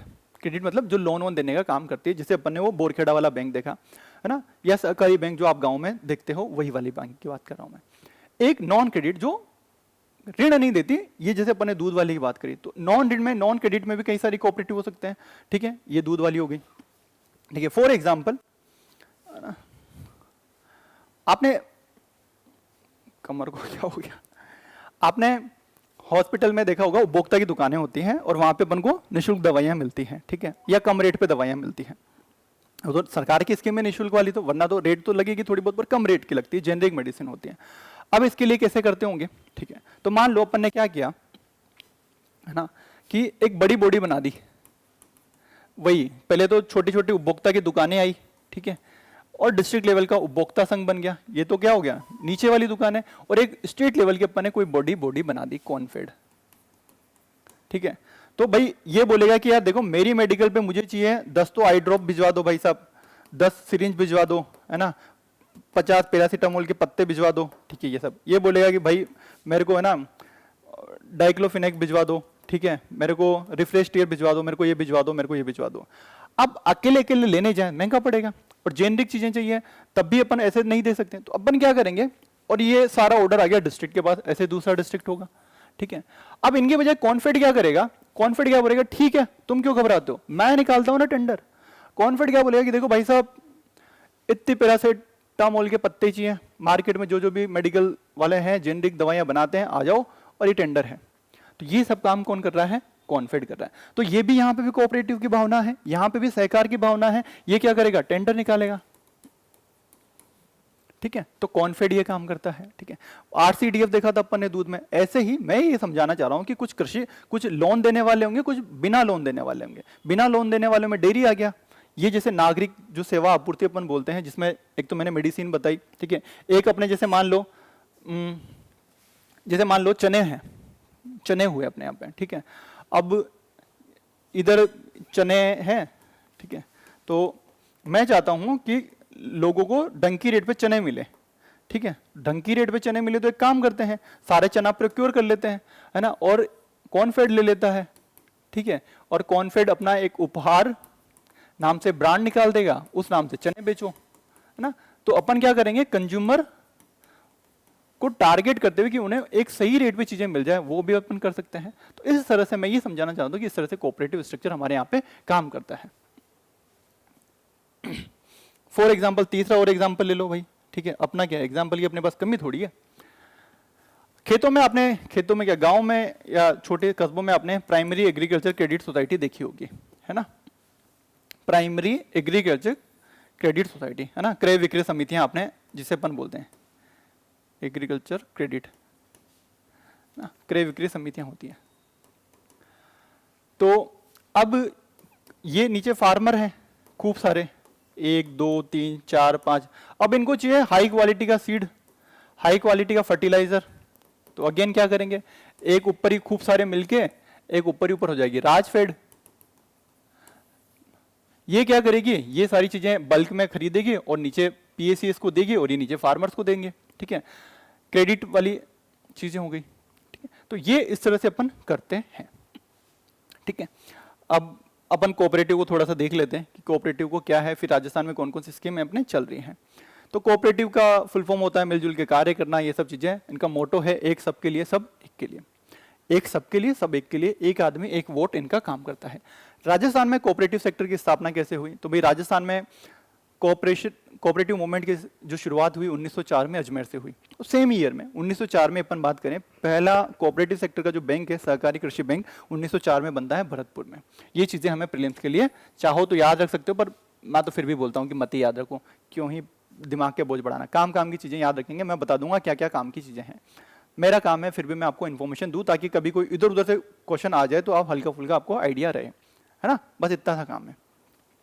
तो राजस्थान में सहकारी आंदोलन की शुरुआत 1904 में हुई थी, ठीक है, अजमेर से हुई थी। और उसी ईयर में एक बैंक भी खुला था भरतपुर में, सहकारी बैंक। कुल मिला के वही है, मेंस के टाइम देखेंगे कि शोषण से मुक्ति हो, बिचौलियों से अपन को मुक्ति मिले, अपन को अपनी जो कंज्यूमर का भी फायदा हो, प्रोड्यूसर का भी फायदा हो, ये सारी भावनाएं होनी चाहिए। एक पर्सन एक वोट यहाँ पे होता है। और जनरली क्या होता है ना कि कोऑपरेटिव सेक्टर का स्ट्रक्चर आपको 3 टियर देखने को मिलेगा। जैसे अपन ने डेयरी में बात करते हैं कि विलेज लेवल पे कुछ लोग साथ में आएंगे, फिर डिस्ट्रिक्ट लेवल पे वो सारे साथ में आ जाएंगे, और फिर एक स्टेट लेवल का फेडरेशन अपन बना देते हैं। तो एक 3 टियर स्ट्रक्चर अपन को देखने को मिलता है, ठीक है। यहां तक किसी को कोई डाउट? ठीक है, गुड। कोऑपरेटिव के लिए देखो हर चीज के लिए कानून होता है। तो राजस्थान में कोऑपरेटिव के लिए जो सोसाइटीज बनती है, अलग अलग टाइप की बनती है, उनके लिए क्या कोई कानून है ना। तो भाई राजस्थान कोऑपरेटिव सोसाइटीज एक्ट है 2001 का। और सबसे ऊपर ही ऊपर कंट्रोल करने वाला कौन है, तो भाई यहाँ पे सहकार भवन है। सहकार भवन में रजिस्ट्रार बैठता है, रजिस्ट्रार ऑफ कोऑपरेटिव सोसाइटी, वो ये सब चीजें की करता है ना, वो हाईएस्ट अथॉरिटी हमारे यहाँ पे होती है। और जनरली 3 टियर अपन को देखने को मिलता है स्ट्रक्चर। 2 टाइप की होती है क्रेडिट। अब क्रेडिट में भी शॉर्ट टर्म का, लॉन्ग टर्म का क्रेडिट मिलेगा, और नॉन क्रेडिट होती है, ठीक है। ये मैंने आपको समझा दिया, ठीक है। तो ये कुछ पॉपुलर है ना, जो अपने काम के हैं। तो एक तो है राजस्थान राज्य सहकारी विपणन संघ राजफेड, है ना। आपका काम क्या है, होमवर्क दे रहा हूं मैं, होमवर्क दे रहा हूं कि आपको इनकी ये वेबसाइट जा सकते हो, इनकी वेबसाइट विजिट कर सकते हो, और कमेंट में ये बता सकते हो कि कौन सी संस्था कब बनी है, ठीक है, और कौन सी संस्था क्या करती है। फिर भी कुछ लोगों पे मुझे भरोसा नहीं है, तो मैं बताने की कोशिश जरूर करूंगा। तो राजफेड क्या करती है भाई, एक तो ये राजस्थान राज्य सहकारी विपणन संघ, एक है राजस्थान राज्य सहकारी बैंक लिमिटेड, जो अपेक्स वाली, मैं सिर्फ ऊपर वाले की नाम बता रहा हूँ। राज्य तिलहन उत्पादक सहकारी संघ, तिलम संघ। तिलम संघ क्या करता होगा भाई, जितने भी अपने ऑयल सीड होते हैं, ठीक है, उन सबका कोऑपरेटिव बन गया। बड़ा बन गया, और एक ब्रांड जैसे अपन सरस नाम से सारा दूध बेच रहे हैं सारे गांव वालों का, सरस नाम से बेच रहे हैं, दूध तो वही है। ऐसे यहाँ पे तेल किस नाम से बेचेंगे, तीलम संघ नाम से अपन तेल बेच देंगे, ठीक है। तो ये उनकी कोऑपरेटिव हो गई तेल वालों की। ऐसे ही ये अपने ज्यादा काम की नहीं है ना। ये डेयरी का बता दिया, राजस्थान सहकारी डेयरी फेडरेशन। कॉनफेड मैंने आपको अभी बताया, उपभोक्ता वाला राजस्थान राज्य सहकारी उपभोक्ता संघ लिमिटेड जयपुर, और ये भी ट्रेनिंग काम देता है, ये ज्यादा काम का नहीं है। और ये एक भूमि विकास बैंक लिमिटेड है जो भी थोड़ा सा ठीक ठाक है काम का ना। तो कोऑपरेटिव सोसाइटियां कुछ क्रेडिट टाइप की होती है, कुछ नॉन क्रेडिट की होती है। नॉन क्रेडिट में कुछ डेयरी टाइप की होगी, कुछ मार्केटिंग वाली होगी, कुछ कंज्यूमर ओरिएंटेड होगी, कुछ हाउसिंग ओरिएंटेड होगी, और भी बहुत सारी होगी, ठीक है। इनमें क्या क्या होता है ये चीज अपन देखते हैं। तो पहले अपन बात करते हैं कि क्रेडिट सोसाइटी अपन पढ़ रहे थे, कोऑपरेटिव सोसाइटी अपन पढ़ रहे थे, उसमें से क्रेडिट वालों की बात करते हैं जो लोन देते हैं। तो लोन देने का काम कौन करता है भाई, तो पीएसीएस होती है ना ग्राउंड लेवल पे, तो प्राइमरी एग्रीकल्चर क्रेडिट सोसाइटी होती है, वो है गांव लेवल पे। फिर अपन का क्या बनेगा, आपने जिला केंद्रीय सहकारी बैंक देखे होंगे, और फिर स्टेट लेवल पे ऊपर ऊपर एक सहकारी सबसे बड़ा बैंक होता होगा।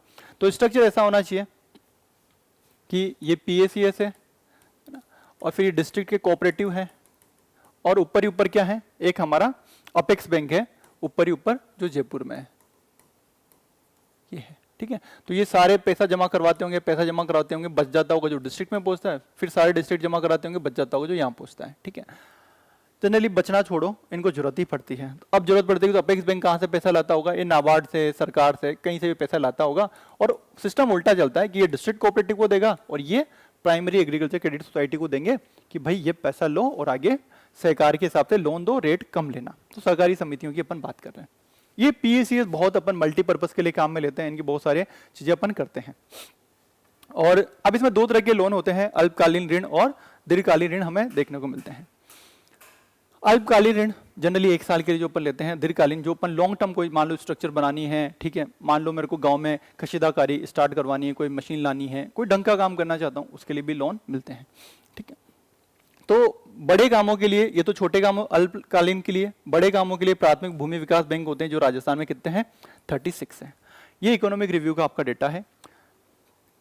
इसके हिसाब से 29 जिला केंद्रीय सहकारी बैंक है, और सबसे ऊपर अपेक्स बैंक है, 36 अपने पास भूमि विकास बैंक है। ये 2 टीयर, इसमें ज्यादा छोटे वाले नहीं है, 2 टीयर भी होते हैं, जनरली 3 टीयर होती है। और राजस्थान राज्य सहकारी भूमि विकास निगम है, ये है बैंक है। और अब आ जाती है मार्केटिंग पे, ठीक है। तो मार्केटिंग के लिए क्या है, तो आपने मंडियों के यहाँ पे देखी होगी, वैसे भी देखी होगी, क्रय विक्रय समितियां होती हैं, ठीक है।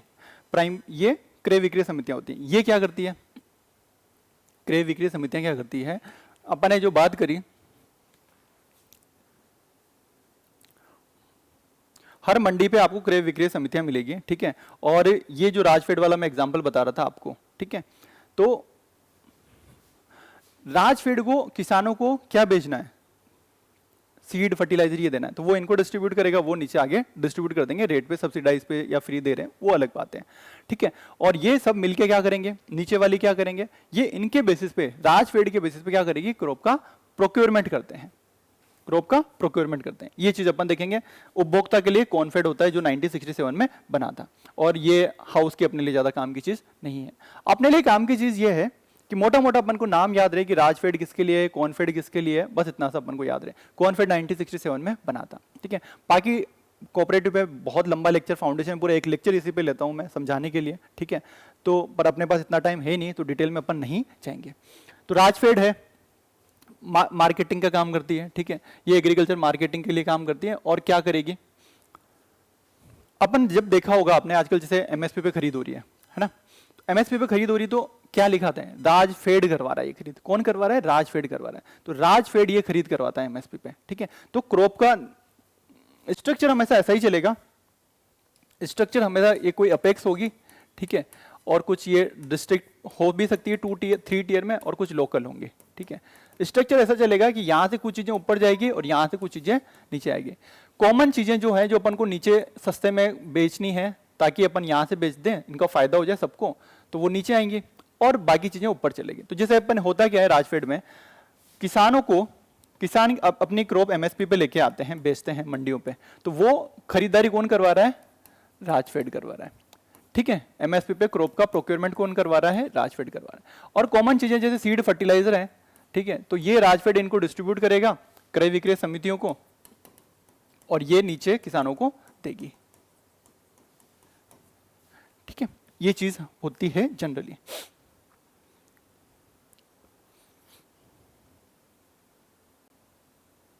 ठीक है, तो फार्मर्स को ये देती है। राजफेड ये काम करता है, मोटा मोटा एमएसपी प्रोक्योर करवाना, और जो नीचे की जो हमारी है ना फर्टिलाइजर सर्टिफाइड सीड है इनको डिस्ट्रीब्यूट करवाने का काम करती है। अपेक्स बैंक होता है जो अपन ने देख लिया कि लोकल लेवल पे प्राइमरी एग्रीकल्चर क्रेडिट सोसाइटी होती है, फिर डिस्ट्रिक्ट कोऑपरेटिव बैंक होते हैं, फिर ऊपर के ये सबसे ऊपर का बैंक होता है अपेक्स बैंक जो है। ठीक है, तो ये इनको जोड़ता है और लोन देने की कोशिश करता है। फिर अपन आते हैं डेयरी वाला, ये 1977 में बना था, कॉन्फेड का बना था 67 में बना था।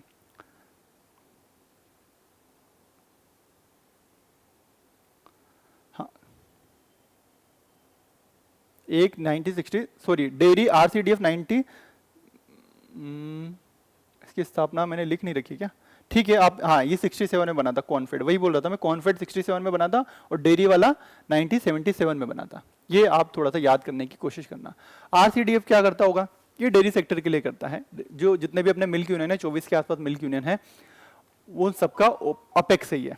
ठीक है, और सारी नीचे की वो जितने भी वो गांव वाली जितनी भी डेयरिया वो कोऑपरेटिव थे वो सब इसके अंडर आ गए। ठीक है, एक अपन ने फंड वन भी बना रखा है जो अपन आगे जब अपन लाइव स्टॉक पढ़ेंगे तो इसके बारे में थोड़ा और डिटेल में अपन देखेंगे। कॉन्फेड मैंने बता दिया कि ये कंज्यूमर ओरिएंटेड ज्यादा है, तो कंज्यूमर आपने देखा होगा कि है ना कि कोऑपरेटिव की दुकानें होती हैं जहाँ पे अपन को सामान मिलता है, सहकार की दुकानें होती हैं, है ना, हर डिस्ट्रिक्ट में भी जनरली देखने को मिलती है। तो वो ये है, वहाँ पे अपन को कई सारे सामान मिलते हैं। ठीक है, वो ये वाली है जिसको कौन करवाता है? कॉन्फेड। और मेडिसिन का एग्जाम्पल मैंने आपको बता दिया, सुपरमार्केट जो होते हैं। अब राजस्थान में कौन कौन से कोऑपरेटिव क्रेडिट स्ट्रक्चर कैसे काम कर रहा है? क्रेडिट वाली बात कर रहा हूँ तो भाई हमारे यहाँ पे लगभग टोटल अगर अपन बात करें तो लगभग 42 या 42,858 43,000 के आसपास रजिस्टर्ड कोऑपरेटिव हैं, 23 के आसपास फेडरेशन है, 24 के आसपास मिल्क यूनियन है, 38 के आसपास कंज्यूमर होलसेल स्टोर है, जो मैं आपको बता रहा था कि जो कॉन्फेड देखता है। ठीक है, कंज्यूमर वाले, और लगभग 9,000 के आसपास प्राइमरी एग्रीकल्चर क्रेडिट सोसाइटी है। ठीक है, पीएसीएस है, और 285 के बाद अलग दूसरी है। मिल्क यूनियन याद रख लो 24। ठीक है, और उसके अलावा 23 फेडरेशन याद रख लो, 28 होलसेल भंडार याद रख लो, इससे ज्यादा 38 होलसेल भंडार याद रख लो, इससे ज्यादा अपन को कोई याद नहीं रखना है। ठीक है, और जैसा मैं बता रहा था कि आजकल सहकार से समृद्धि की बात होती है बार बार, और ये 2025 में अपन ने इंटरनेशनल ईयर ऑफ कोऑपरेटिव भी मनाया था। ठीक है, तो ये कोऑपरेटिव से अपन बहुत सारी चीजें करना चाहते हैं। एक और चीज है कि पहले सिर्फ कोऑपरेटिव एक यूनिपर्पज होती थी, आजकल अपन सबके आगे मल्टीपर्पज लगा रहे हैं। मल्टीपर्पज कि वो एक नहीं बहुत सारे काम करेगी, है ना। फेयर प्राइस में जैसे मिलेट का डिस्ट्रीब्यूशन करना है तो भाई मिलेट का डिस्ट्रीब्यूशन भी करेगी, मोटे अनाज का डिस्ट्रीब्यूशन भी करेगी। तो ये सब क्या है, आजकल मल्टीपर्पज शब्द को अपन ज्यादा यूज करते हैं कि एक पर्पज को ना करते हुए और भी मल्टीपल काम वो कोऑपरेटिव सोसाइटी कर सके। ये चीजें हैं, तो ये मोटा मोटा था, है ना, डिटेल में नहीं बताया, मोटा मोटा कोऑपरेटिव स्ट्रक्चर था, समझ में आया होगा। इसमें से अपन अब देखते हैं कि हमारे राजस्थान में कौन कौन सी स्कीम कोऑपरेटिव सेक्टर में चल रही है। मोटा मोटा जो अपन ने देखा, एक तो राजफेड है जो एमएसपी पे प्रोक्योर करता है और नीचे फर्टिलाइजर सीड डिस्ट्रीब्यूट करता है। एक कॉन्फेड है जो उपभोक्ताओं का ध्यान रखता है, उपभोक्ता होलसेल भंडार खोल रखे हैं। उसके अलावा मेडिसिन को भी, जेनरिक मेडिसिन को प्रोक्योर करता है और नीचे उपभोक्ता की जो दुकानें होती हैं उनको डिस्ट्रीब्यूट करता है। राजफेड है, कॉन्फेड है, एक आरसीडीएफ है, ठीक है, जो डेयरी वाला है, ठीक है, ये अपन ने देखा। एक अपेक्स बैंक है जो सबसे ऊपर है, जैसे प्राइमरी एग्रीकल्चर क्रेडिट सोसाइटी, फिर डिस्ट्रिक्ट कोऑपरेटिव बैंक, फिर एक अपेक्स बैंक है। ये मोटी मोटी चीजें हमारे यहाँ पे कोऑपरेटिव सेक्टर में काम करती है। तो बस ये कभी इंटरव्यू में पूछ लिया जाता है कि एमएसपी अच्छा प्रोक्योरमेंट कौन करवाता है, तो भाई राजफेड करवा रहा है। इसके अलावा अपन ट्राइबल्स के लिए भी अपन कुछ मल्टीपर्पज कोऑपरेटिव बनाना चाहते हैं। तो इस साल के बजट में बात हुई है कि अपन ट्राइबल के लिए कोऑपरेटिव बनाए, है ना, जो पहले भी थे थोड़ा और बनाए। तो 288 लैंप्स, तो अगर प्रीलिम्स में क्वेश्चन आ जाए कि लैंप क्या है, इस बजट के अनाउंसमेंट में हुई लैंप्स क्या है, तो लैंप्स कुछ नहीं है भाई, ये है लार्ज साइज आदिवासी मल्टीपर्पज कोऑपरेटिव, है ना, सोसाइटी मल्टीपर्पज। और किसके लिए? बड़ी आदिवासी लार्ज साइज लैंप्स आदिवासियों की कोऑपरेटिव है, मल्टीपर्पज। बस इतनी सी है, इस साल बजट में बोला कि 288 अपन बनाएंगे। महिलाओं के स्पेसिफिक कोऑपरेटिव की बात हुई है ना, विमेन कोऑपरेटिव बनाने की भी इस बार के बजट में बात हुई है कि सिर्फ महिलाएं उसमें रहे, ऐसे 32 कोऑपरेटिव बनाने की भी बात हुई है, 32 विमेन कोऑपरेटिव की बात हुई है। और है ना, तो ये मैंने बता दिया। 29 अपने पास सेंट्रल कोऑपरेटिव बैंक है और 36 agriculture primary land development bank है। इतना सा याद रख लेना, फैक्ट फैक्ट की चीजें हैं। अब अपना आता है काम की चीज, जो आपके सर्वे में भी सारी चीजें लिखी हुई है कि क्या क्या है। कोऑपरेटिव से अपन ने देखा कि क्रेडिट स्ट्रक्चर की अपन बात करे थे एग्रीकल्चर में, है ना। नॉन क्रेडिट, जिसमें मतलब क्रेडिट के अलावा और काम, कॉनफेड, राजफेड, आरसीडीएफ, ये सब चीजें तो तिलम संघ, ये सब मोटा मोटा अपन ने हल्का फुल्का देख लिया। अब अपन काम की चीज आते हैं एग्रीकल्चर में क्रेडिट वाली। एग्रीकल्चर में क्रेडिट वाली काम की चीज आते हैं, तो एग्रीकल्चर में क्रेडिट के लिए कौन कौन सी चीजें चल रही होगी। तो एग्रीकल्चर में क्रेडिट किस किस के लिए मिलता होगा, पहले तो अपन ये सोचते हैं। तो एक तो फार्मिंग के लिए क्रेडिट मिलता होगा कि हाँ भाई बीज बीज लाना है, ठीक है, उसके लिए क्रेडिट समझ में आता है। और किसके लिए क्रेडिट समझ में आता होगा, है ना, फार्मिंग हो गया। एक नॉन फार्मिंग, ठीक है, जैसे मैंने बताया ना कि ये अपन को गैर कृषि कार्य करना है, जिसमें अपन खेती नहीं करें। जैसे वही मैंने बोला कि है ना, ऊन का कोई व्यापार स्टार्ट करना है ना, कोई कशीदा का कोई काम धंधा स्टार्ट करना है, ये सब चीजें, ब्लू पोट्री का कोई अपन को छोटा मोटा धंधा स्टार्ट करना है, ये सब गैर कृषि कार्य में हो गया। एक कृषि से रिगार्डिंग कोई भी गतिविधियां होती, पशुपालन, ये सब, है ना, इनसे रिगार्डिंग अगर कोई अपन को कोऑपरेटिव सेक्टर, कोऑपरेटिव स्कीम है, उसमें हो सकती है। तो फार्मिंग से रिगार्डिंग वाली चीजें हो गई, जैसे कि लाइव स्टॉक हो गया, इससे रिगार्डिंग कोऑपरेटिव कुछ लोन हो सकता है। एक बिल्कुल फार्मिंग से पूरा गैर कृषि, ठीक है, मैंने बता दिया, जैसे ब्लू पोल्ट्री की कोई चीज खोलनी है, कशीदाकारी को एस्टैब्लिश करने का कोई धंधा खोलना है, ये सब चीजें हो गई। और क्या है कोऑपरेटिव में, ठीक है, और कैसे लोन मिल सकता है। एक अपन को ऐसा भी मिल सकता है कि अपन इंफ्रास्ट्रक्चर बनाने के लिए, जैसे मान लो मैं अभी तो फसल के लिए लोन ले रहा हूँ, धंधा खोलने के लिए लोन ले रहा हूँ। एक हो सकता है मैं लोन लूँ परमानेंट कोई चीज बनाने के लिए, है ना, मुझे बनाना है कि मैं कोल्ड स्टोरेज बनाना चाहता हूँ, तो भाई उसके लिए भी लोन मिले। तो कोऑपरेटिव से क्या मिल सकता है, क्या वो, है ना, मैं ग्रेन स्टोरेज की कोई भंडारण, कोई, है ना, वेयर हाउस बनाना चाहता हूँ, उसके लिए भी लोन हो तो कोऑपरेटिव से हो सकता है, ठीक है। और मान लो मेरे पास फसल कटी होकर रखी हुई है, गोडाउन में रखी हुई है, ठीक है, और मुझे लोन चाहिए, लेकिन मुझे आपसे नहीं चाहिए। मैं बोल रहा हूं कि भाई अगर मैं लोन ना चुकाऊं तो मेरी क्रॉप ले जाना, फसल जो मेरी उपज है उसके बदले गिरवी रख के लोन, तो ये भी करवाती है। तो मेनली एग्रीकल्चर में कौन कौन से लोन देती है सरकार कोऑपरेटिव से, किसके लिए देती है, एक तो फार्मिंग के लिए देगी, एक फार्मर से संबंधित चीजों के लिए देगी, मतलब जो पशुपालन हो गया इनसे, एक अपने गैर कृषि कार्यों के लिए लोन देगी, ठीक है, एक अपने बुनियादी ढांचा खड़ा करने के लिए लोन देगी, एक अपने देगा कि फसल कटाई के बाद कैसे और अपन उसी फसल के बदले लोन ले सकें, वो भी कोऑपरेटिव स्ट्रक्चर में अपन देखते हैं। तो जब अपन खेती की बात करते हैं तो खेती में कौन कौन से लोन मिलते हैं भाई कोऑपरेटिव में। तो खेती में अपन को लोन मिलेंगे, एक मिलेगा अपन को अल्पकालीन फसल ऋण मिलेगा, जिसमें अगर आप टाइम पे किस्तें भर रहे हो तो आपको सब्सिडी मिल जाती है, तो मतलब 0% इंटरेस्ट रेट में मिलता है, 0% ब्याज दर पे अपन को अल्पकालीन फसल ऋण मिलता है। उसके अलावा किसान क्रेडिट कार्ड सबने सुने होंगे, केसीसी भी बनती है कोऑपरेटिव वाली, ठीक है, वो है क्रेडिट कार्ड हो गए। और उसके अलावा अगर आपको कोई लैंड डेवलपमेंट करना है, कोई अच्छा प्रोजेक्ट बनाना है उस पर, है ना, उसके लिए भी दीर्घकालिक ऋण मिलते हैं, जो अपन ने अभी कितनी देखी थी, 38 या 39 के आसपास अपन ने बात करी थी, 36 प्राइमरी लैंड डेवलपमेंट बैंक थे, इनसे लोन मिलता है। ये सब क्रेडिट का काम करते हैं।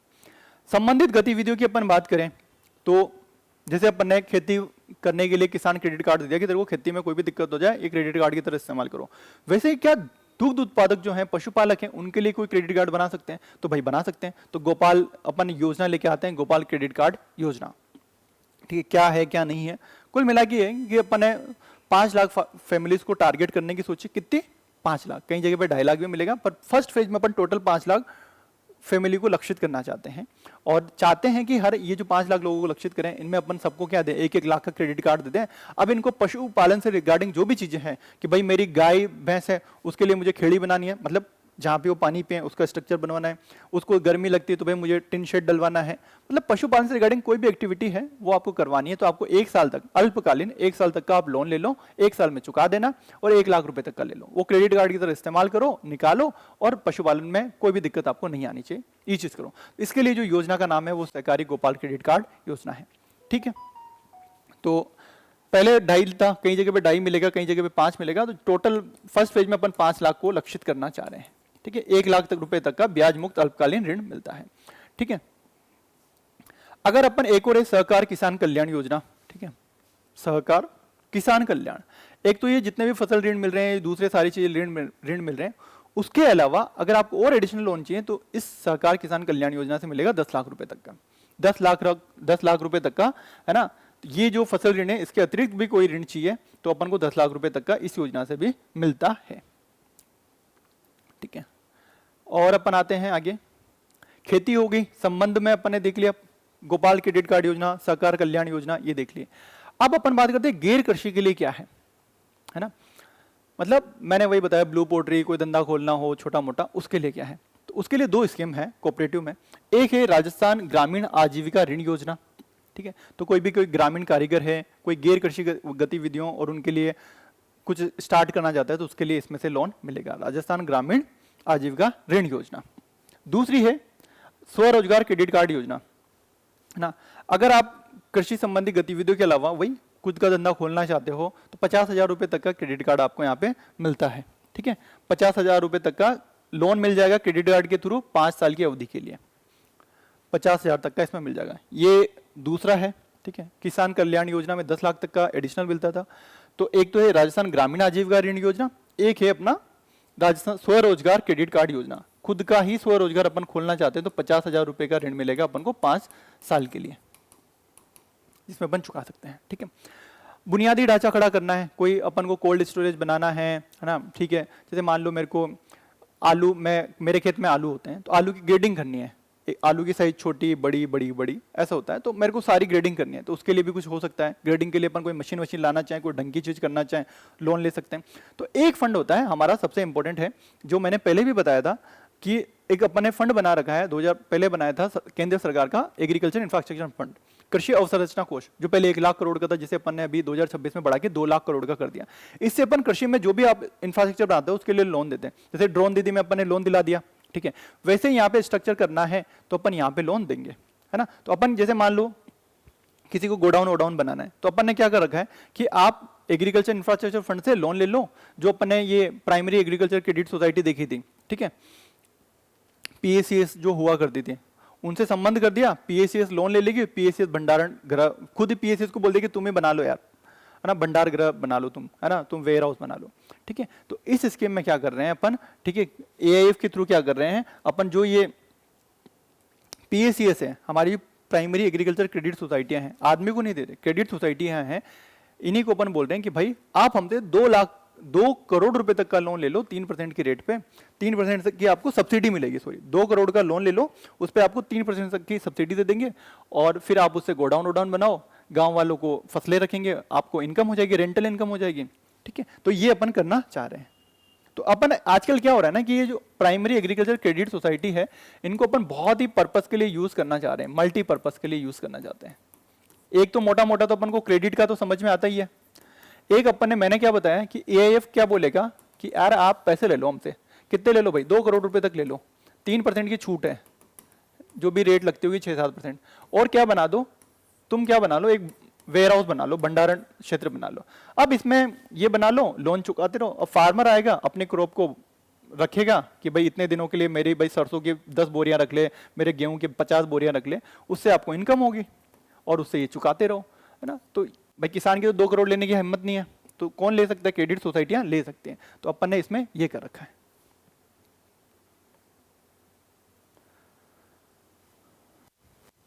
उसके बाद एक और योजना चलती है कि मेरी जो कृषि उपज है उसको मैं गिरवी रख के ऋण ले सकूं। ठीक है, तो जैसे मैंने ये बताया ना कि गोडाउन में अपन फसल रखते हैं, तो वैसे मान लो मेरे खेत में कहीं पे है, ठीक है, या वेयर हाउस में मैंने रखा रखी है, तो उसके बदले में ऋण चाहता हूं, तो इसमें अपन ऋण मिलते हैं 3% की रेट पे, बहुत कम परसेंट पे अपन को ऋण मिल जाएगा, क्योंकि फसल तो अपनी है, गारंटी तो है ही कि नहीं होगी तो मेरी बोरियां उठा के लेके चला जाना।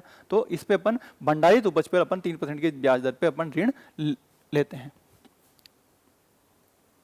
ठीक है, उसके अलावा महिलाओं के लिए भी अलग से कोऑपरेटिव है। ठीक है, तो विमेन कोऑपरेटिव बनाने की बात हुई है और इसके लिए अपन ने 15 लाख रुपए एलोकेट किए हैं वोकेशनल ट्रेनिंग के लिए महिलाओं के लिए, है ना। तो अभी 32 विमेन कोऑपरेटिव खोलने की भी नई बात हुई थी, इसमें अपन 15 लाख रुपए तक देते हैं ट्रेनिंग के लिए, है ना, ताकि अपन एम्पावर कर सकें, उनके स्किल डेवलपमेंट कर सकें, लीडरशिप डेवलपमेंट कर सकें, वो सारी चीजें। और इसके लिए भी अपन क्या करेंगे, वो राजीविका वाली महिला जो सेल्फ हेल्प ग्रुप है उन्हीं को पकड़ेंगे और उन्हीं को अपन कोऑपरेटिव भावना तो है ही उनमें ऑलरेडी, उनको और बेहतर करेंगे, उनको और लोन देंगे कि तुम थोड़ा सा और धंधा स्टार्ट करो, कुछ करो। तो विमेन वाला भी वही फंडा है, और एसएसजी जो राजीविका वाली है उन्हीं को पकड़ते हैं अपन। ठीक है, तो अपन ने ऐसी सोसाइटियां बनाई है, राजीविका महिला सर्वांगीण विकास कोऑपरेटिव सोसाइटीज, ठीक है, ये अपन ने बनाई है। ये हो गया, ये गोपाल क्रेडिट कार्ड योजना की बात करी थी, ठीक है। तो इस योजना को चलाता कौन है? तो इस योजना को सहकारिता विभाग चलाता है। सहकारिता विभाग का है, 2024 में इन्होंने ये स्कीम स्टार्ट करी थी, ठीक है। और इसमें क्या होता है, लक्षित 5 लाख परिवारों को अपन टारगेट कर रहे हैं, 1 लाख रुपए तक का क्रेडिट कार्ड मिलेगा, 1 साल में तुम चुका सकते हो, और है ना, शॉर्ट टर्म लोन है, कोलेटरल फ्री लोन है, आपको जरूरत नहीं पड़ेगी, ठीक है। और क्या क्या कर सकते हो, तो पशुपालन की जितनी भी एक्टिविटी है, जैसे मैंने बताया आपको कि आपको एनिमल का शेड बनाना है, फीड यूनिट बनानी है ना, वेटरनरी कोई मेडिसिन लगानी है, ये सब चीजें आप कर सकते हो, ठीक है। ये एएफ की मैं बात कर रहा था, ये इसलिए मैं बात कर रहा हूं कि ये आपके इकोनॉमिक रिव्यू में 2-3 बार एड्रेस होगा। अब कोई चीज राजस्थान इकोनॉमी रिव्यू में अगर 2-3 बार आ जाती है तो हमें पढ़ लेनी चाहिए। कई बार आपको मेंस में ऐसा क्वेश्चन देखने को मिलेगा, है ना, प्रधानमंत्री फसल बीमा योजना, एग्रीकल्चर इंफ्रास्ट्रक्चर फंड, नमो ड्रोन दीदी योजना, ये इसलिए नहीं पूछी गई क्योंकि सेंट्रल स्कीम है या फिर अपने इंडिया के इकोनॉमिक सर्वे में है, इसलिए नहीं। वो इसलिए पूछी गई है कि वो सेंटर की स्कीम है, सेंट्रली स्पॉन्सर्ड स्कीम है, और राजस्थान के लिए बहुत इंपॉर्टेंट है। वो राजस्थान में इंप्लीमेंटेशन ठीक ठाक हो रहा है और राजस्थान के इकोनॉमिक रिव्यू में मेंशन है। तो वैसे ही एग्रीकल्चर इंफ्रास्ट्रक्चर फंड है। एग्रीकल्चर इंफ्रास्ट्रक्चर फंड से अपन क्या करते हैं, बाकी तो आपको न्यूज़ और इकोनॉमी में पढ़ाएंगे, बट फिर भी मैं थोड़ा बहुत आइडिया दे देता हूँ कि करते क्या है अपन। तो फसल कटाई के बाद, है ना, खेत है, उसके बाद अपन अगर कोई इंफ्रास्ट्रक्चर बनाते हैं, पता है कि अगर उस फसल को मैं, कभी ऐसा होता है जैसे मान लो टमाटर हुए मेरे, आज बेचने जाता हूँ, हो सकता है कि 2 रुपए किलो मार्केट रेट चल रही हो, मैं चाहता हूँ कि यार उसको थोड़े दिन के लिए रखूं और जब 10-20 रुपए की रेट हो तब मैं बेचूं, तो मुझे कुछ दिन के लिए स्टोरेज करना पड़ेगा, तो कोल्ड स्टोरेज होना चाहिए। तो क्या मैं कोल्ड स्टोरेज बना सकता हूँ? हो सकता है मेरा मन करे कि यार ये टमाटर का तो भाव ढंग का मिलता नहीं है, इसकी बजाय मैं क्या करता हूँ, टमाटर का सॉस बना लेता हूँ, प्रोसेसिंग कर लेता हूँ। तो प्रोसेसिंग के लिए भी कुछ इंफ्रास्ट्रक्चर हो, तो मेगा फूड पार्क अगर मुझे कुछ बनाना हो, मिनी कुछ फूड पार्क बनाना हो, इसके लिए कुछ इंफ्रास्ट्रक्चर बनाना हो, तो वो भी पैसा यहाँ से मिल जाएगा। तो कुल मिला के अपन को जो लॉन्ग टर्म का या मीडियम टर्म का या लॉन्ग टर्म का अपन को कोई इन्वेस्टमेंट करना है और पोस्ट हार्वेस्ट इंफ्रास्ट्रक्चर बनाना है, उसके लिए एग्रीकल्चर इंफ्रास्ट्रक्चर फंड से हमें लोन मिलता है। ये शुरू में जब लोन स्टार्ट किया था तब 1 लाख करोड़ का फंड था, और इसे अभी लेटेस्ट अभी 2026 में बढ़ा के 2 लाख करोड़ का कर दिया गया है। इसमें इंटरेस्ट सबवेंशन मिलता है। इससे आप, जैसे अपन ने बात करी थी कि ड्रोन दीदी की बात करी थी, ठीक है, या फिर अभी अपन ने इससे बात करी थी, ये क्या नाम है अपना, जिसमें अपन भंडारण बना रहे थे प्राइमरी एग्रीकल्चर क्रेडिट सोसाइटी से, ठीक है, भंडारण गृह बना रहे थे वहां पे, तो यहाँ पे 3% इंटरेस्ट सबवेंशन इस फंड से मिलता है, ठीक है। और इसमें अपन क्या क्या बना सकते हैं, वही भंडार गृह बना सकते हैं, स्टोरेज वेयर हाउस बना सकते हैं, ठीक है, प्रोसेसिंग यूनिट बना सकते हैं, ये सारी चीजें अपन बना सकते हैं। 2020-21 से 2032-33 के लिए ये है।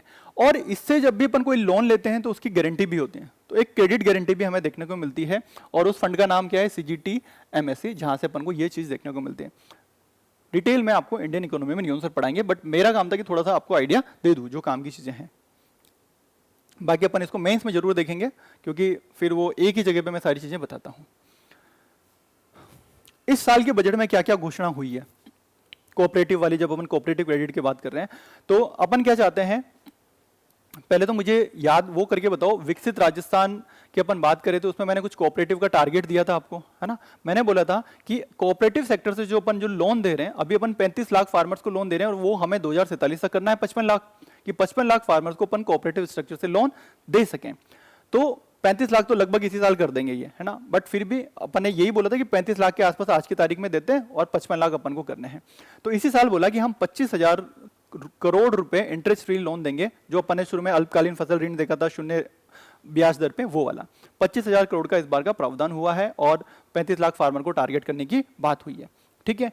और अगर अपन विकसित राजस्थान की बात करें तो विकसित राजस्थान में जो 2047 की संकल्पना है, उसमें अपन ने कितने लोगों को टारगेट कितने करने की सोच रहे हैं, 55 लाख लोगों को सोच रहे हैं जिनको अपन कोऑपरेटिव स्ट्रक्चर से लोन दिलवा सकें, ठीक है।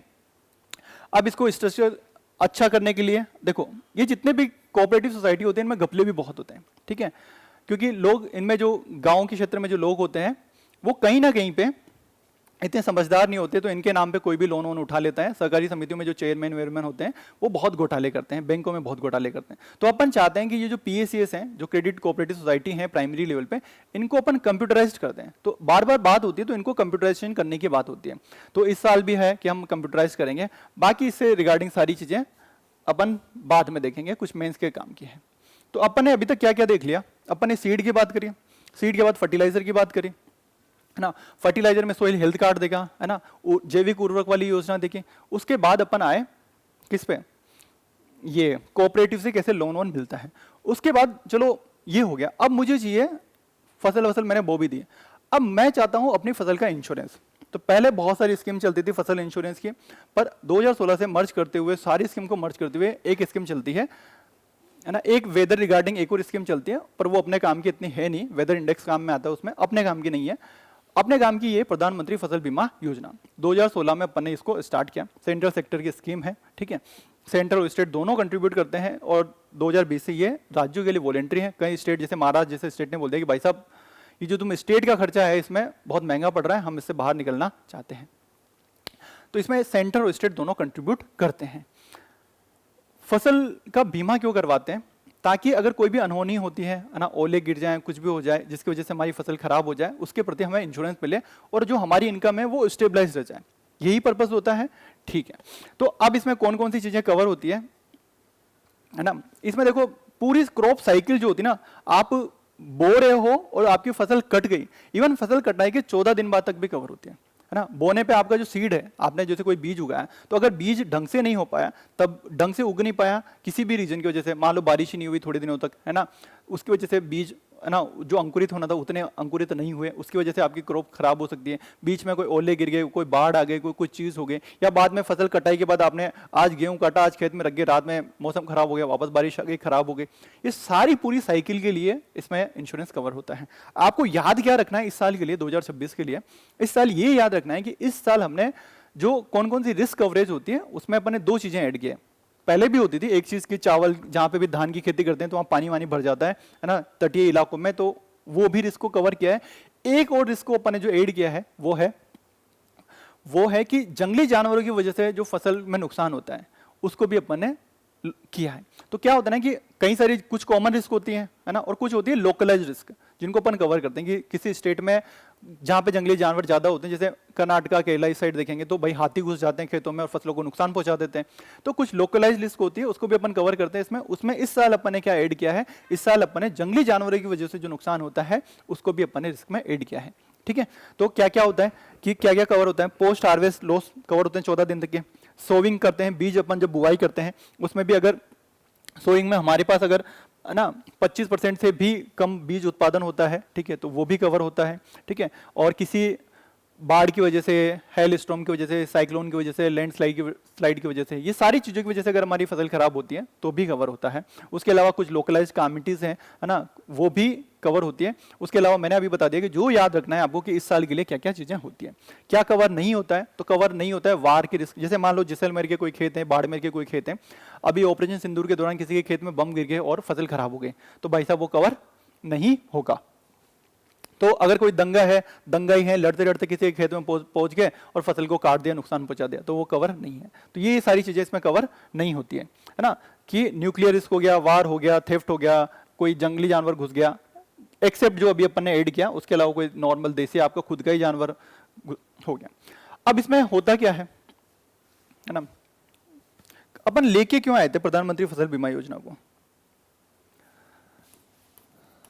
पहले क्या होता था, जैसे कि मान लो मैं गेहूं उगा रहा हूं, ठीक है, अब मैं राजस्थान में उगा रहा हूं, मैं चाहे यूपी में उगा रहा हूं, मैं चाहे केरला में उगा रहा हूं, मुझे अलग अलग रेट देनी पड़ती थी गेहूं की, ठीक है, प्रीमियम सेम नहीं था। तो अपन क्या लेके आए कि नहीं यार, गेहूं को कहीं पे भी उगाओ, प्रीमियम सेम होना चाहिए। तो अपन क्या चाहते थे कि वन नेशन होना चाहिए, वन क्रॉप होनी चाहिए, वन प्रीमियम होना चाहिए। तो one nation one crop one premium की संकल्पना के साथ अपन इसको लेके आते हैं, और पुरानी जितनी भी स्कीम थे उनको मर्ज करते हुए अपन लेके आए। तो one nation one crop one premium. तो भाई प्रीमियम फिक्स है इसमें, तो प्रीमियम कितना होता है, तो ये अपन ने फिक्स कर दिया कि रबी के लिए इतना होगा, खरीफ के लिए खरीफ की फसलों का इतना होगा, और अगर आपकी हॉर्टिकल्चर की फसल है तो उसके लिए प्रीमियम इतना होता होगा, ठीक है। ये चीजें अपन ने फिक्स कर दी, रबी, खरीफ और हॉर्टिकल्चर की अपन ने फिक्स कर दी। तो वो रेट है 2%, 5% और 1.5%, ठीक है। तो खरीफ के लिए 2%, रबी के लिए 1.5%, कमर्शियल के लिए 5%, और बाकी की जो भी प्रीमियम होगा उसमें से आधा आधा कौन देगा, सेंटर और स्टेट कंट्रीब्यूट करेंगे। नॉर्थ ईस्ट और हिमालय के लिए 90-10 का रेशियो चलता है। सेंटर कितना देगा 90, स्टेट कितने देंगे 10। ठीक है, यूटी के लिए तो सेंटर को ही देना है, तो 50-50 होता है। तो ये याद रखना है कि ये कितना होता है, 50-50 होता है। क्लेम सेटलमेंट कैसे होता है, ये सब चीजें आपने पढ़ी भी होगी कि क्रॉप कटिंग एक्सपेरिमेंट होते हैं, उसके बेसिस पे पता किया जाता है कि यार है ना कि इतना उत्पादन होता और इसकी फसल में इतना नुकसान हुआ है, उसके बेसिस पे इसका इतना पे कर दो। ठीक है, अब कैसे करें, तो इसमें टेक्नोलॉजी का इंटीग्रेशन भी अपन ने कर रखा है ना। तो टेक्नोलॉजी में अपन ने 2 टेक्नोलॉजी अपन इसमें काम में लेते हैं कि मैंडेटरी ऐसा है कि आपको जब भी ये क्रॉप कटिंग एक्सपेरिमेंट करोगे या पता करने की कोशिश करोगे कि कितनी फसल को नुकसान हुआ, इसके लिए आपको रिमोट सेंसिंग यूज करनी है ना, आपको सैटेलाइट बेस्ड डेटा को यूज करना है। तो उसको बोलते हैं यस टेक। कौन सी टेक, यस टेक। ठीक है, एक और टेक्नोलॉजी इसमें है विंड्स। तो आपने गांव में देखा होगा कहीं पे ऑटोमेटिक वेदर स्टेशन लगे होते हैं, काले काले से है ना, ऐसे घूमते हैं, जो हवा की स्पीड बताते हैं, टेम्परेचर बताते हैं, वो सब डेटा भी फीड होता रहता है ताकि अपन फोरकास्टिंग बेटर कर सकें। वो डेटा विंड से कहाँ जाएगा, आईएमडी जाएगा, आईएमडी से एक पोर्टल पे जाता है। तो यस टेक और याद रख सकते हो आप, है ना। इसको डिटेल में अपन मेंस के टाइम पे देखेंगे। कौन कौन एलिजिबल होता है, तो सारे फार्मर एलिजिबल हैं, चाहे आपने लोन ले रखा है चाहे लोन नहीं ले रखा है। पहले ऐसा होता था कि जिन्होंने लोन ले रखा है उसको तो पक्का भाई लेना ही लेना है, इंश्योरेंस लेना ही है, वरना चुकाएगा कैसे। आपने लोन भी ले लिया, क्रॉप की फसल खराब हो गई आपकी, तो चुकाएगा कौन आपका पैसा। पर अभी सबके लिए वॉलेंट्री कर दिया गया है। ठीक है, ये चीजें अपन को हल्की फुल्की अपन को याद रखनी है इसके बारे में। ठीक है, ऑब्जेक्टिव है कवरेज, मैंने बता दिया, लोकलाइज वो सारी चीजें हैं। और एक पोर्टल होता है जिसपे सारी चीजें होती है, नेशनल इंश्योरेंस है ना, इन्फॉर्मेशन पोर्टल ऐसा करके कुछ नाम है इसका, NCIP, और नेशनल क्रॉप इंश्योरेंस पोर्टल यही है। उसके अलावा एक डिजी क्लेम, जहाँ से क्लेम को अपन को ट्रैक करना है कि मेरा क्लेम आया नहीं आया, तो उसके लिए डिजी क्लेम मॉड्यूल होता है। और अगर कोई इंश्योरेंस कंपनी है वो डिले कर रही है सेटलमेंट में, तो उस पर पेनल्टी का प्रोविजन है 12% का। ठीक है, और इसमें 2 टेक्नोलॉजी का अपन यूज करते हैं, यस टेक और विंड्स। प्रीलिम्स के लिए इन्फॉर्मेशन याद रख लो, मेंस के लिए वैसे भी काम किए हैं, जिसको अपन डिटेल में देखेंगे। पहले भी ये स्कीम पूछी हुई है।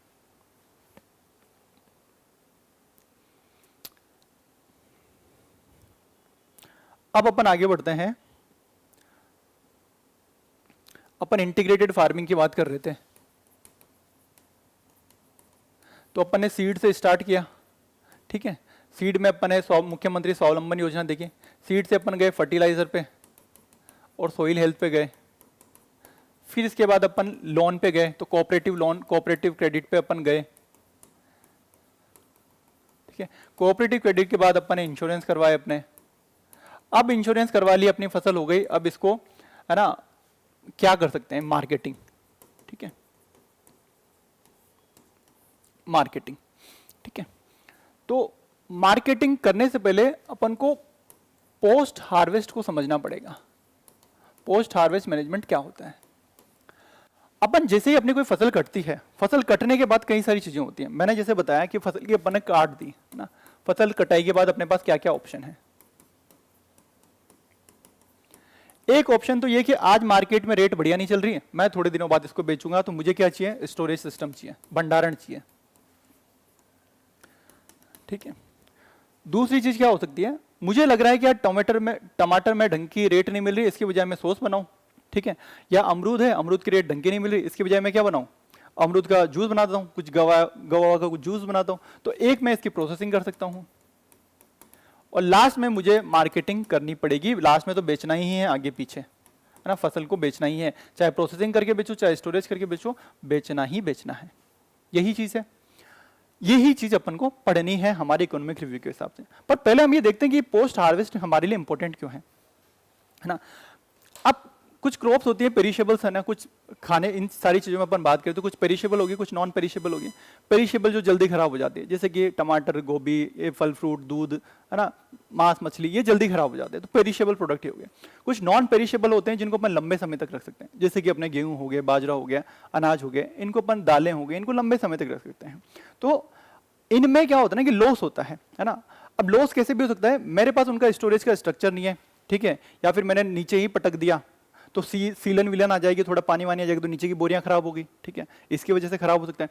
या फिर मेरे पास ढंग की ट्रांसपोर्टेशन नहीं है, तो लाने में ही बीज थोड़ा गेहूं के दाने इधर उधर हो गए, थोड़ी सी क्वालिटी बिगड़ गई, ठीक है। या फिर मेरे पास पेरिशेबल प्रोडक्ट हैं, उनको मैं 2 दिन तक रखने के मेरे पास कोल्ड स्टोरेज नहीं है तो वो खराब हो गए, तो पोस्ट हार्वेस्ट में लॉस बहुत होता है फसल कटाई के बाद, है ना। अपन चाहते हैं कि यार ये पोस्ट हार्वेस्ट का लॉस नहीं हो, किसानों को एटलीस्ट जो इनकम चाहते हैं, फसल उत्पादन भी कर दी और फिर भी उसका लॉस हो जा रहा है तो नुकसान वाली बात है। तो पोस्ट हार्वेस्ट लॉस अपन कम करना चाहते हैं, ठीक है। तो अगेन विकसित राजस्थान पे आते हैं, तो पहले अपन थोड़ा सा डेटा देखते हैं कि क्या पोस्ट हार्वेस्ट लॉस अभी होता है और हमें कितना करना है, कितना कम करके जाना है। तो पोस्ट हार्वेस्ट लॉस की मैं बात करूं तो पेरिशेबल नॉन पेरिशेबल के लिए अलग अलग है ना। तो वर्तमान में क्या होता है कि जो पेरिशेबल प्रोडक्ट होते हैं उनके लिए लगभग 7 से 12% लॉस होता है, और जो नॉन पेरिशेबल होता है उनके लिए 5 से 6% लॉस होता है, ठीक है। ये होता है। अब अपन क्या चाहते हैं, तो इकोनॉमिक जो विकसित राजस्थान का डॉक्यूमेंट है उसमें 2 तरह के टारगेट दे रखे हैं, है ना। एक तो एग्जैक्ट दे रखा है कि हाँ इतना % करना है, एक उन्होंने मोटा मोटा दे रखा है कि 2035 तक इतना करना है शॉर्ट टर्म में, और 2047 तक लॉन्ग टर्म में इतना करना है। तो उन्होंने टारगेट बता दिया कि देखो भाई 2047 तक ये जितना भी लॉस होना है अपन को 50% कर देना है, आधा कर देना है, और शॉर्ट टर्म में अपन को कम करना है कि 25 से 40% के आसपास कम हो जाए अपना, ठीक है।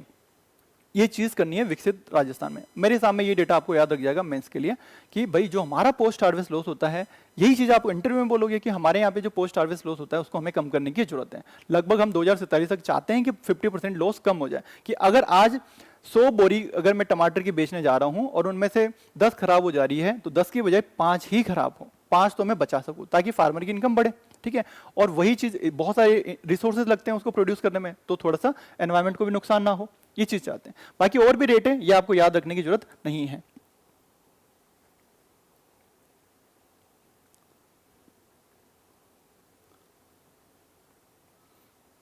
लॉस कहाँ पे होता है पोस्ट हार्वेस्ट में? हार्वेस्टिंग या हैंडलिंग के टाइम पे, ट्रांसपोर्टेशन के टाइम पे, स्टोरेज के टाइम पे, मार्केट में हैंडलिंग के टाइम पे, ये सब चीजें होती है, ठीक है।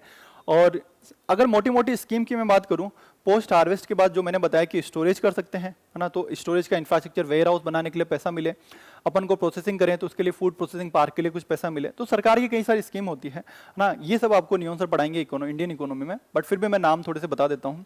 एक सबसे बड़ी स्कीम तो अभी अपन ने देखी, एग्रीकल्चर इंफ्रास्ट्रक्चर फंड, जिससे अपन क्या बनाना चाहते हैं कि परमानेंट स्ट्रक्चर अपन बनाना चाहते हैं मीडियम या लॉन्ग टर्म के लिए, है ना। 3% की सब्सिडी मिलती है, 2 लाख करोड़ का फंड होता है, ठीक है।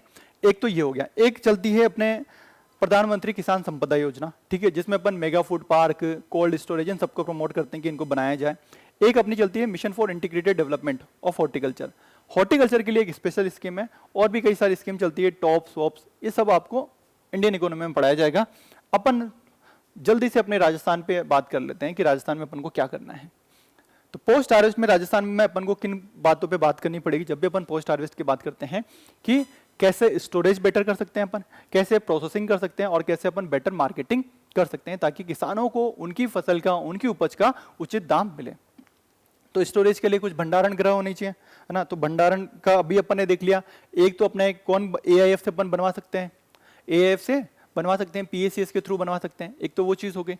और अपने प्रधानमंत्री किसान संपदा योजना में उसमें भी वेयर हाउस बनवा सकते हैं। और क्या है स्टोरेज के लिए, राजस्थान में कौन है, तो भाई राजस्थान में Rajasthan state warehousing corporation काम करता है।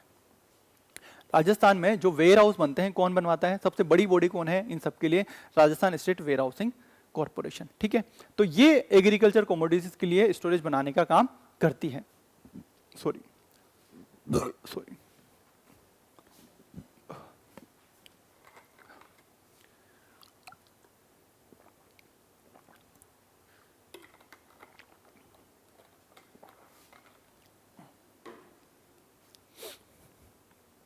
तो इन्होंने 36 डिस्ट्रिक्ट में 97 वेयर हाउस बना रखे हैं, और टोटल स्टोरेज कैपेसिटी हमारे पास लगभग 17 लाख मेट्रिक टन है, ठीक है।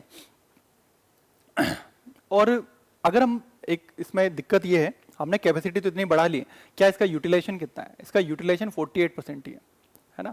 तो जब भी हम स्टोरेज की बनाने की बात करते हैं कि यार और हम गोडाउन बनाएं, वेयर हाउस बनाते जाएं, भाई हमें बात करनी पड़ेगी कि हमें क्या एफिशिएंसी है हमारी, हमें क्या, हम जो जितने भी बने हुए उनको ढंग से यूटिलाइज कर पा रहे हैं, तो वहां पे उनको यूज ही नहीं कर रहे हैं अपन, 48% तो उनको यूज करते हैं। तो एक हमें एफिशिएंसी पे भी ध्यान देना पड़ेगा।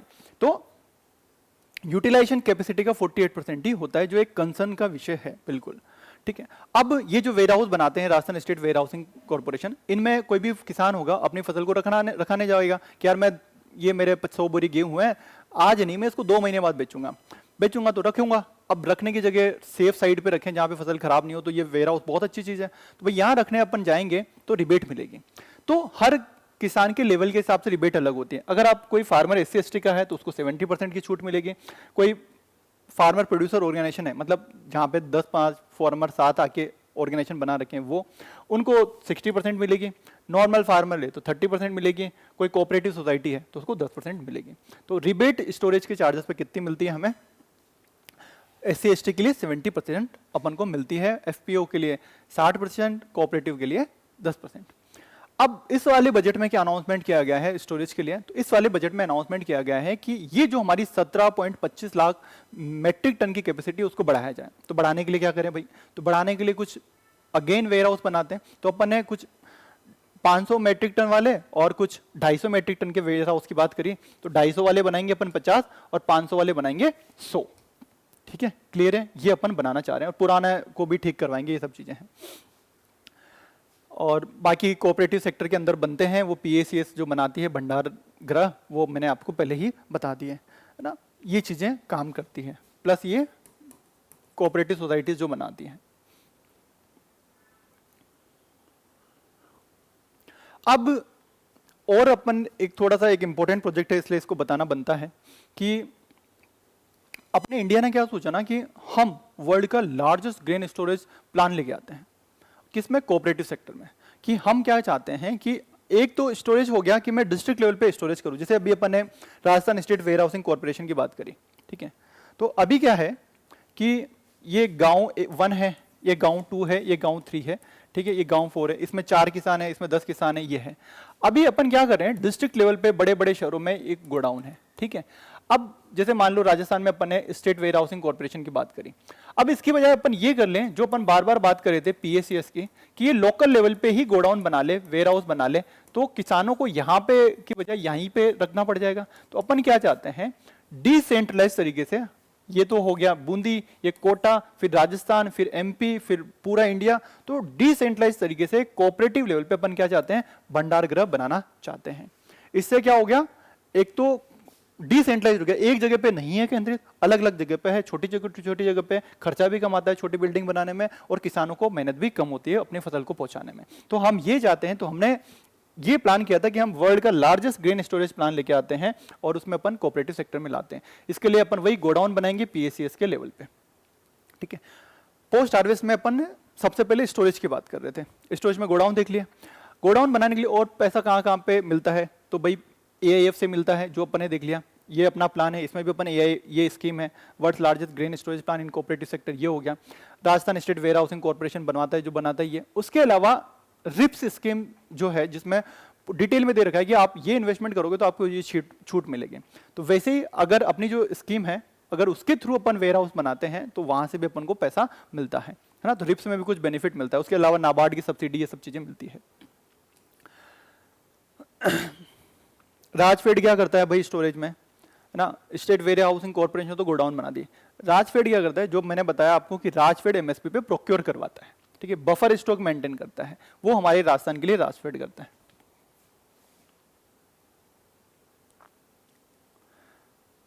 अब दूसरी चीज पे आते हैं अपन, प्रोसेसिंग के लिए, है ना। अपन ने बात कर ली पोस्ट हार्वेस्ट मैनेजमेंट में, अपन ने सबसे पहले बात कर ली स्टोरेज पे।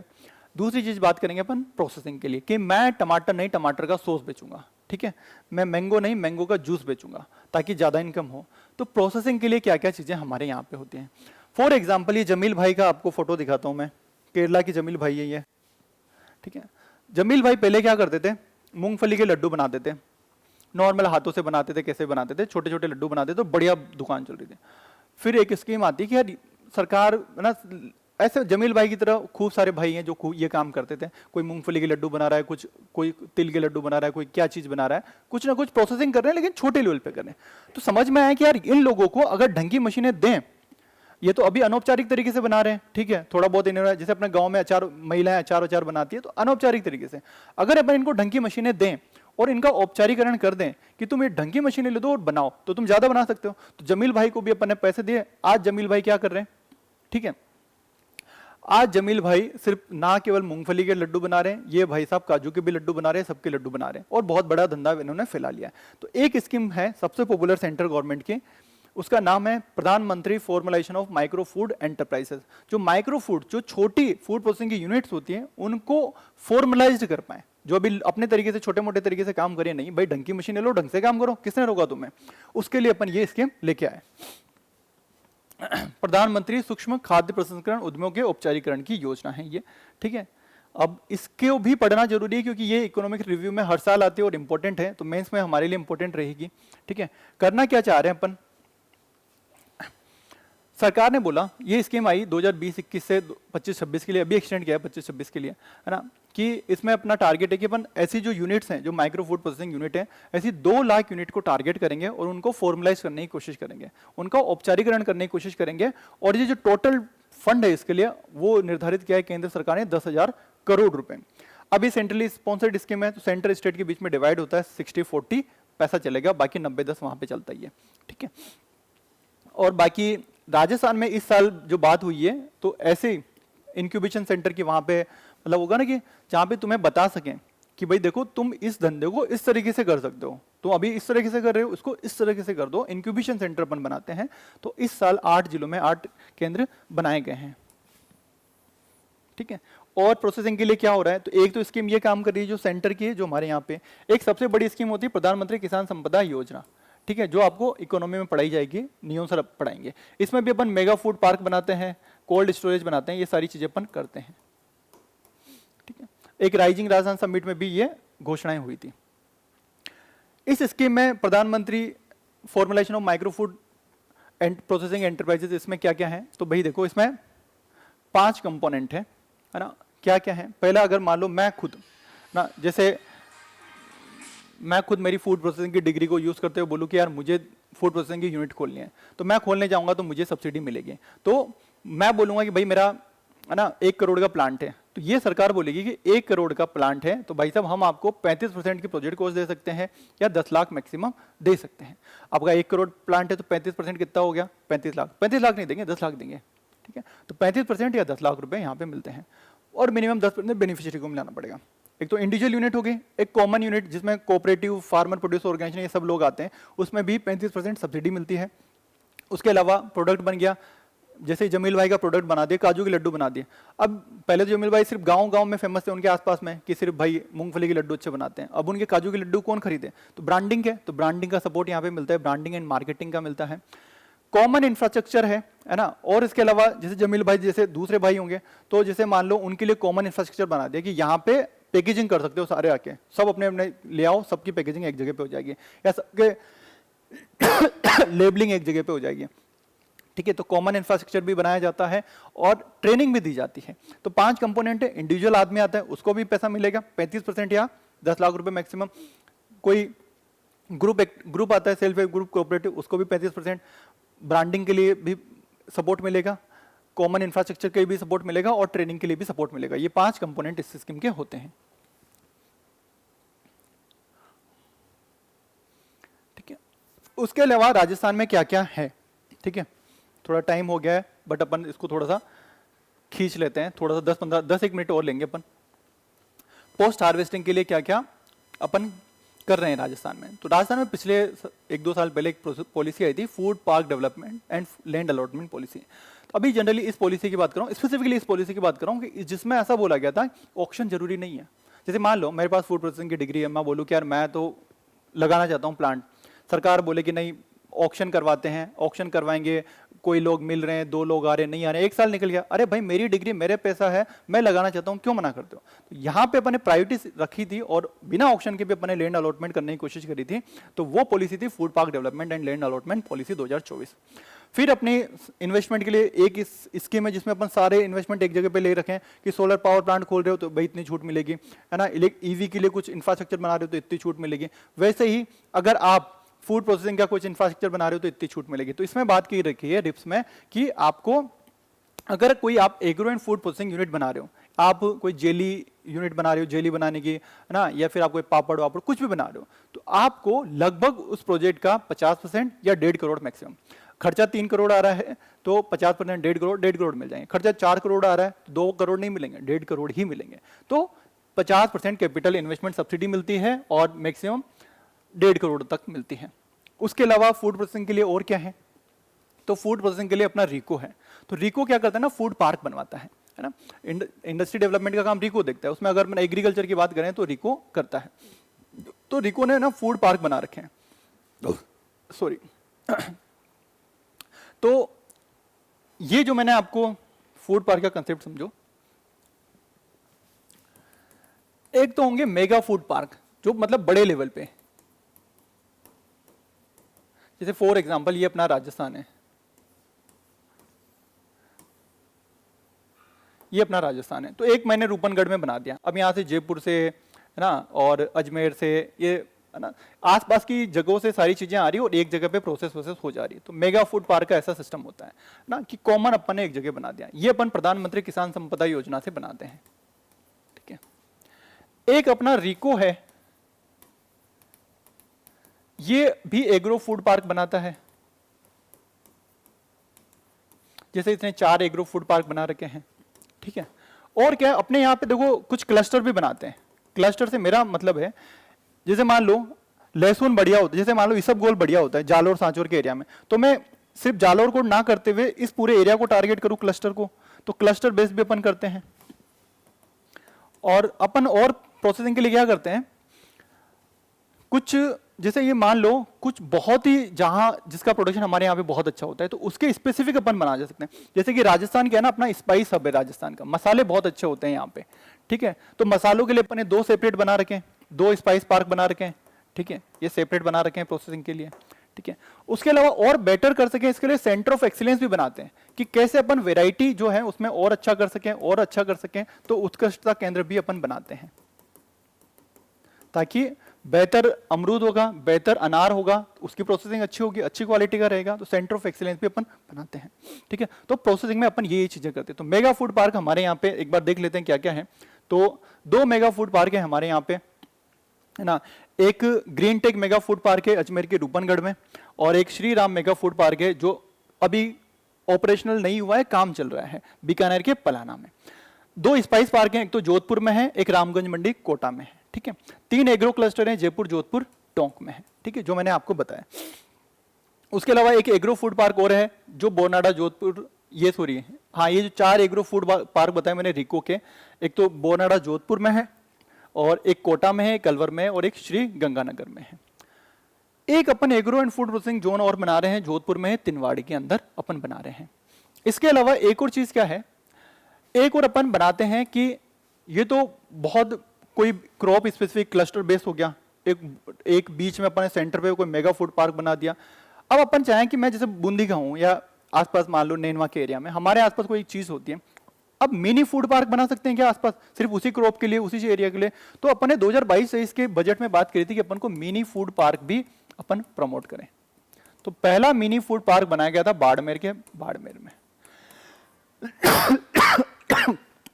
उसके बाद हर साल बजट में कुछ ना कुछ अनाउंसमेंट होता रहता है कि यहाँ पे मिनी फूड पार्क बनाएंगे, ये सब चीजें चलती रहती है, ठीक है। तो ये पूरी स्ट्रक्चर है हमारे यहाँ पे फूड प्रोसेसिंग के लिए। 2 हमारे पास मेगा फूड पार्क हैं, फेमस रूपनगढ़ और जोधपुर का बीकानेर का पलाना।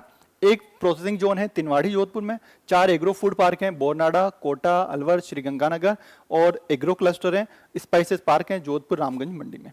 सेंटर ऑफ एक्सीलेंस बहुत सारे हैं, धीरे धीरे बहुत सारे अपन ने बना दिए हैं, हर साल कुछ ना कुछ खोलते ही रहते हैं अपन। जैसे इसी साल मैंने आपको बताया था मैंगो के लिए बांसवाड़ा बताया था लास्ट क्लास में, याद आ रहा हो तो। किन्नू के लिए श्रीगंगानगर, ऑनियन वेजिटेबल के लिए अलवर। पिछले साल फिग के लिए, अंजीर के लिए सिरोही में अनाउंस हुआ था। ऐसे ही पिछले साल के बजट में एपीकल्चर या मधुमक्खी पालन के लिए टोंक में अनाउंस हुआ था। ये सेंटर ऑफ एक्सीलेंस है, और ये पुराने हैं। अनियन और वेजिटेबल का अलवर तो ये हो गया, ठीक है। सिट्रस फूड के लिए नानता कोटा में है, अनार के लिए बस्सी जयपुर में है, खजूर के लिए जैसलमेर में है, अमरूद के लिए सवाई माधोपुर में है, ठीक है। स्पाइस पार्क मैंने आपको बता दिया कि एक तो जोधपुर में है, और एक जहाँ पे क्या है जीरा और मथानिया मेथी का, ये मथानिया चिली का होता है, और बाकी कोटा में है जहाँ पे धनिया और सौंफ का होता है, ठीक है, प्रोसेसिंग। तो ये मोटी मोटी चीजें अपन को याद रखनी है। इसके अलावा कितना बच गया, एग्रीकल्चर मार्केटिंग अपन कल देखेंगे, प्रोसेसिंग अपन आज कंप्लीट कर लेते हैं, फिर बाकी का एक अपन कल देखेंगे। ये भी ऐसा है नहीं एक्चुअली, अपन ये करना चाह रहे हैं, इस बार बजट के अनाउंसमेंट हुआ है कि राजस्थान गिफ्ट अपन ने अनाउंस किया है ना, मिशन राज गिफ्ट। अपन क्या करना चाह रहे हैं, अपने कुछ क्रॉप्स हैं जिनको अपन को लगता है जिसका अपन जीआई टैग कर सकते हैं, तो अपन जीआई टैग को प्रमोशन करने के लिए अपन ने मिशन राज गिफ्ट लॉन्च किया है, geographical indication for transformation of production and livelihood. ठीक है, तो हम यूनिक जो हमारे प्रोडक्ट होते हैं, एग्रो प्रोसेस प्रोडक्ट होते हैं, ठीक है, जिनको जीआई टैग मिलता है उनको आइडेंटिफाई करने की अपन कोशिश करेंगे, ये चीज़ है। ठीक है, और तो ज़्यादा कुछ है नहीं इसमें। अब एग्रीकल्चर मार्केटिंग बचा, जिसको अपन कल देखेंगे, है ना, क्योंकि थोड़ा सा टाइम लग जाएगा अपन को और ज़्यादा हो जाएगा, फिर इसके बाद में भी और है ना। तो अपन ने प्रोसेसिंग में केवल क्या देख रहे थे अपन, आप लोगों के लिए मैं एक होमवर्क देता हूं। ठीक है, प्रोसेसिंग में अपन देख रहे थे, है ना, क्या क्या कैसे कैसे कर सकते हैं। तो मेगा फूड पार्क है, सेंटर ऑफ एक्सीलेंस है, ठीक है, वहाँ तो नहीं होती है बट क्वालिटी सुधारी जाती है। और अपने पास कुछ मिनी फूड पार्क है ना, कुछ क्लस्टर जोन है, 3 क्लस्टर जोन है, उसके अलावा स्पाइसेस पार्क है, ये सब चीज़ें अपन ने देखी थी। ठीक है, अब मैंने बोला था कि इस साल जो भी क्वेश्चन आए थे इकोनॉमिक रिव्यू में, उनको अपन देखने की कोशिश करते, सॉरी विभिन्न एग्जाम में जो भी क्वेश्चन आई से एग्रीकल्चर और अभी तक अपन ने जो भी पढ़ा उनसे रिगार्डिंग क्वेश्चन करने की कोशिश करते हैं। आपका होमवर्क ये है, मैं क्वेश्चन पढ़ूंगा, आपको अपने कमेंट सेक्शन में जितने भी क्वेश्चन है उनके आंसर देने हैं ना। ऐसे लिख देना कि जीएसडीपी इतना %, फिर दूसरा क्वेश्चन उसके बारे में इतना, जो भी आंसर है वो आप लिखते जाओ और सबको कमेंट करना है। इसके सॉल्यूशन अपन नेक्स्ट जो क्लास होगी, अभी थोड़ा सा इस रूम में कुछ काम है, ठीक है, तो अपन डिस्कशन बाद में करेंगे, बट फिलहाल के लिए मैं क्वेश्चन जरूर पढ़ देता हूँ। जैसे एक क्वेश्चन ये आया असिस्टेंट इंजीनियर के पेपर में, आईएन के पेपर में, कि राजस्थान की पुरानी आर्थिक समीक्षा, आपको क्या करना है, इस साल की आर्थिक समीक्षा अगर मैं 25-26 की बात करूं उसके अनुसार कितनी होगी, प्रचलित मूल्य पे, मतलब करंट प्राइसेस पे जीएसडीपी की ग्रोथ रेट बतानी है कि कितने % से ग्रोथ रेट हुई है, अभी कितनी हुई है, इस साल की बता सकते हो आप कमेंट सेक्शन में। दूसरा ये हुआ कि राजस्थान के जो ये सेक्टर्स हैं, इनमें से कौन सा सेक्टर सबसे ज्यादा कंट्रीब्यूट करता है जीएसवी के अंदर, ठीक है, करंट प्राइसेस के अंदर। और ये एक पुरानी एग्रीकल्चर की पॉलिसी थी, ठीक है, ये अभी तो इतने पॉलिसी काम की नहीं है, मुझे तो ये समझ में नहीं आया इन्होंने क्वेश्चन क्यों पूछ दिया, पॉलिसी रिलेवेंट हो चुकी थी, 5 साल की ली थी, 24 में खत्म हो गई थी और ये पेपर बाद में हुआ था। ठीक है, अभी तो सारी चीजें रिप्स के अंदर आ जाती है। ये अभी अपन ने पढ़ा गोवर्धन जैविक उर्वरक योजना, अभी इसी साल के असिस्टेंट प्रोफेसर 25 में क्वेश्चन था ये। ठीक है, कि तो बताना इसका आंसर क्या है ना, आराम से पॉज करके स्लाइड देख लेना, आराम से क्वेश्चन को सोल्व करने की कोशिश करना। ठीक है, ये upon base year, index year, ये भी अपन ने पढ़े नहीं है, जब अपन पढ़ेंगे आईआईपी, ये सारी चीजें पढ़ेंगे तब मैं इन सब के बारे में बताऊंगा। फिर भी अगर आप किसी को आता है तो वो करने की कोशिश करना। ठीक है, एनुअल ग्रोथ रेट बतानी है क्रॉप के बारे में, एग्रीकल्चर एलाइड सेक्टर के बारे में, इस साल की आप मुझे कमेंट सेक्शन में करके बताओगे, है ना। सिंपल सिंपल से क्वेश्चन आते हैं, बाजरा का प्रोडक्शन राजस्थान की रैंकिंग कौन सी होती है ये बताना है। ठीक है,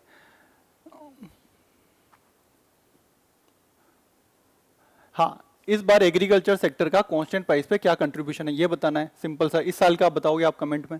ठीक है, औसत जोतों का आकार कितना है, ये है सिंपल सा क्वेश्चन। ये अभी अपन ने ग्वार वाला है, ठीक है, ये भी आप बताओगे कमेंट में। ये जो फेवरेट टॉपिक आप, ये शुद्ध बोया गया क्षेत्रफल कितना है, जो भी मैंने आपको बताया था, ये सारी चीजें, मूंगफली में कौन सी रैंक है, कौन सा एरिया है, ये चीजें, ये सारी चीजें बड़े बड़े सिंपल से क्वेश्चन है, आप इन सबको सोल्व करने की कोशिश करोगे। ठीक है, और डिस्कस कर लेते बट अपन थोड़ा सा लेट हो रहे हैं अभी। ठीक है, ये सबसे सिंपल विकसित राजस्थान जो अपन ने देखा था, अभी एसआई टेलीकॉम में क्वेश्चन भी आया था, तो ये सारे क्वेश्चन आपको करने हैं। ठीक है, और इसी के साथ अपनी क्लास एंड करते हैं। ठीक है, इसके बाद की जो क्लास है वो आपको कल ही मिल जाएगी। ठीक है, और अपन अब जल्दी जल्दी खींचेंगे, थोड़ा किसी कारणों की वजह से मैं किसी दूसरे काम में व्यस्त हो गया था, लेकिन अपन अल्टरनेट डे पे इकोनॉमिक रिव्यू की क्लास लेते रहेंगे। ये सारे कमेंट आपको करने हैं ना, तभी पता चलेगा कि अपन जो पढ़ रहे हैं वो रिलेवेंट है, इससे आगामी जितने भी एग्जाम होंगे क्या उनमें अपन को मदद मिलेगी या नहीं मिलेगी। Thank you everyone.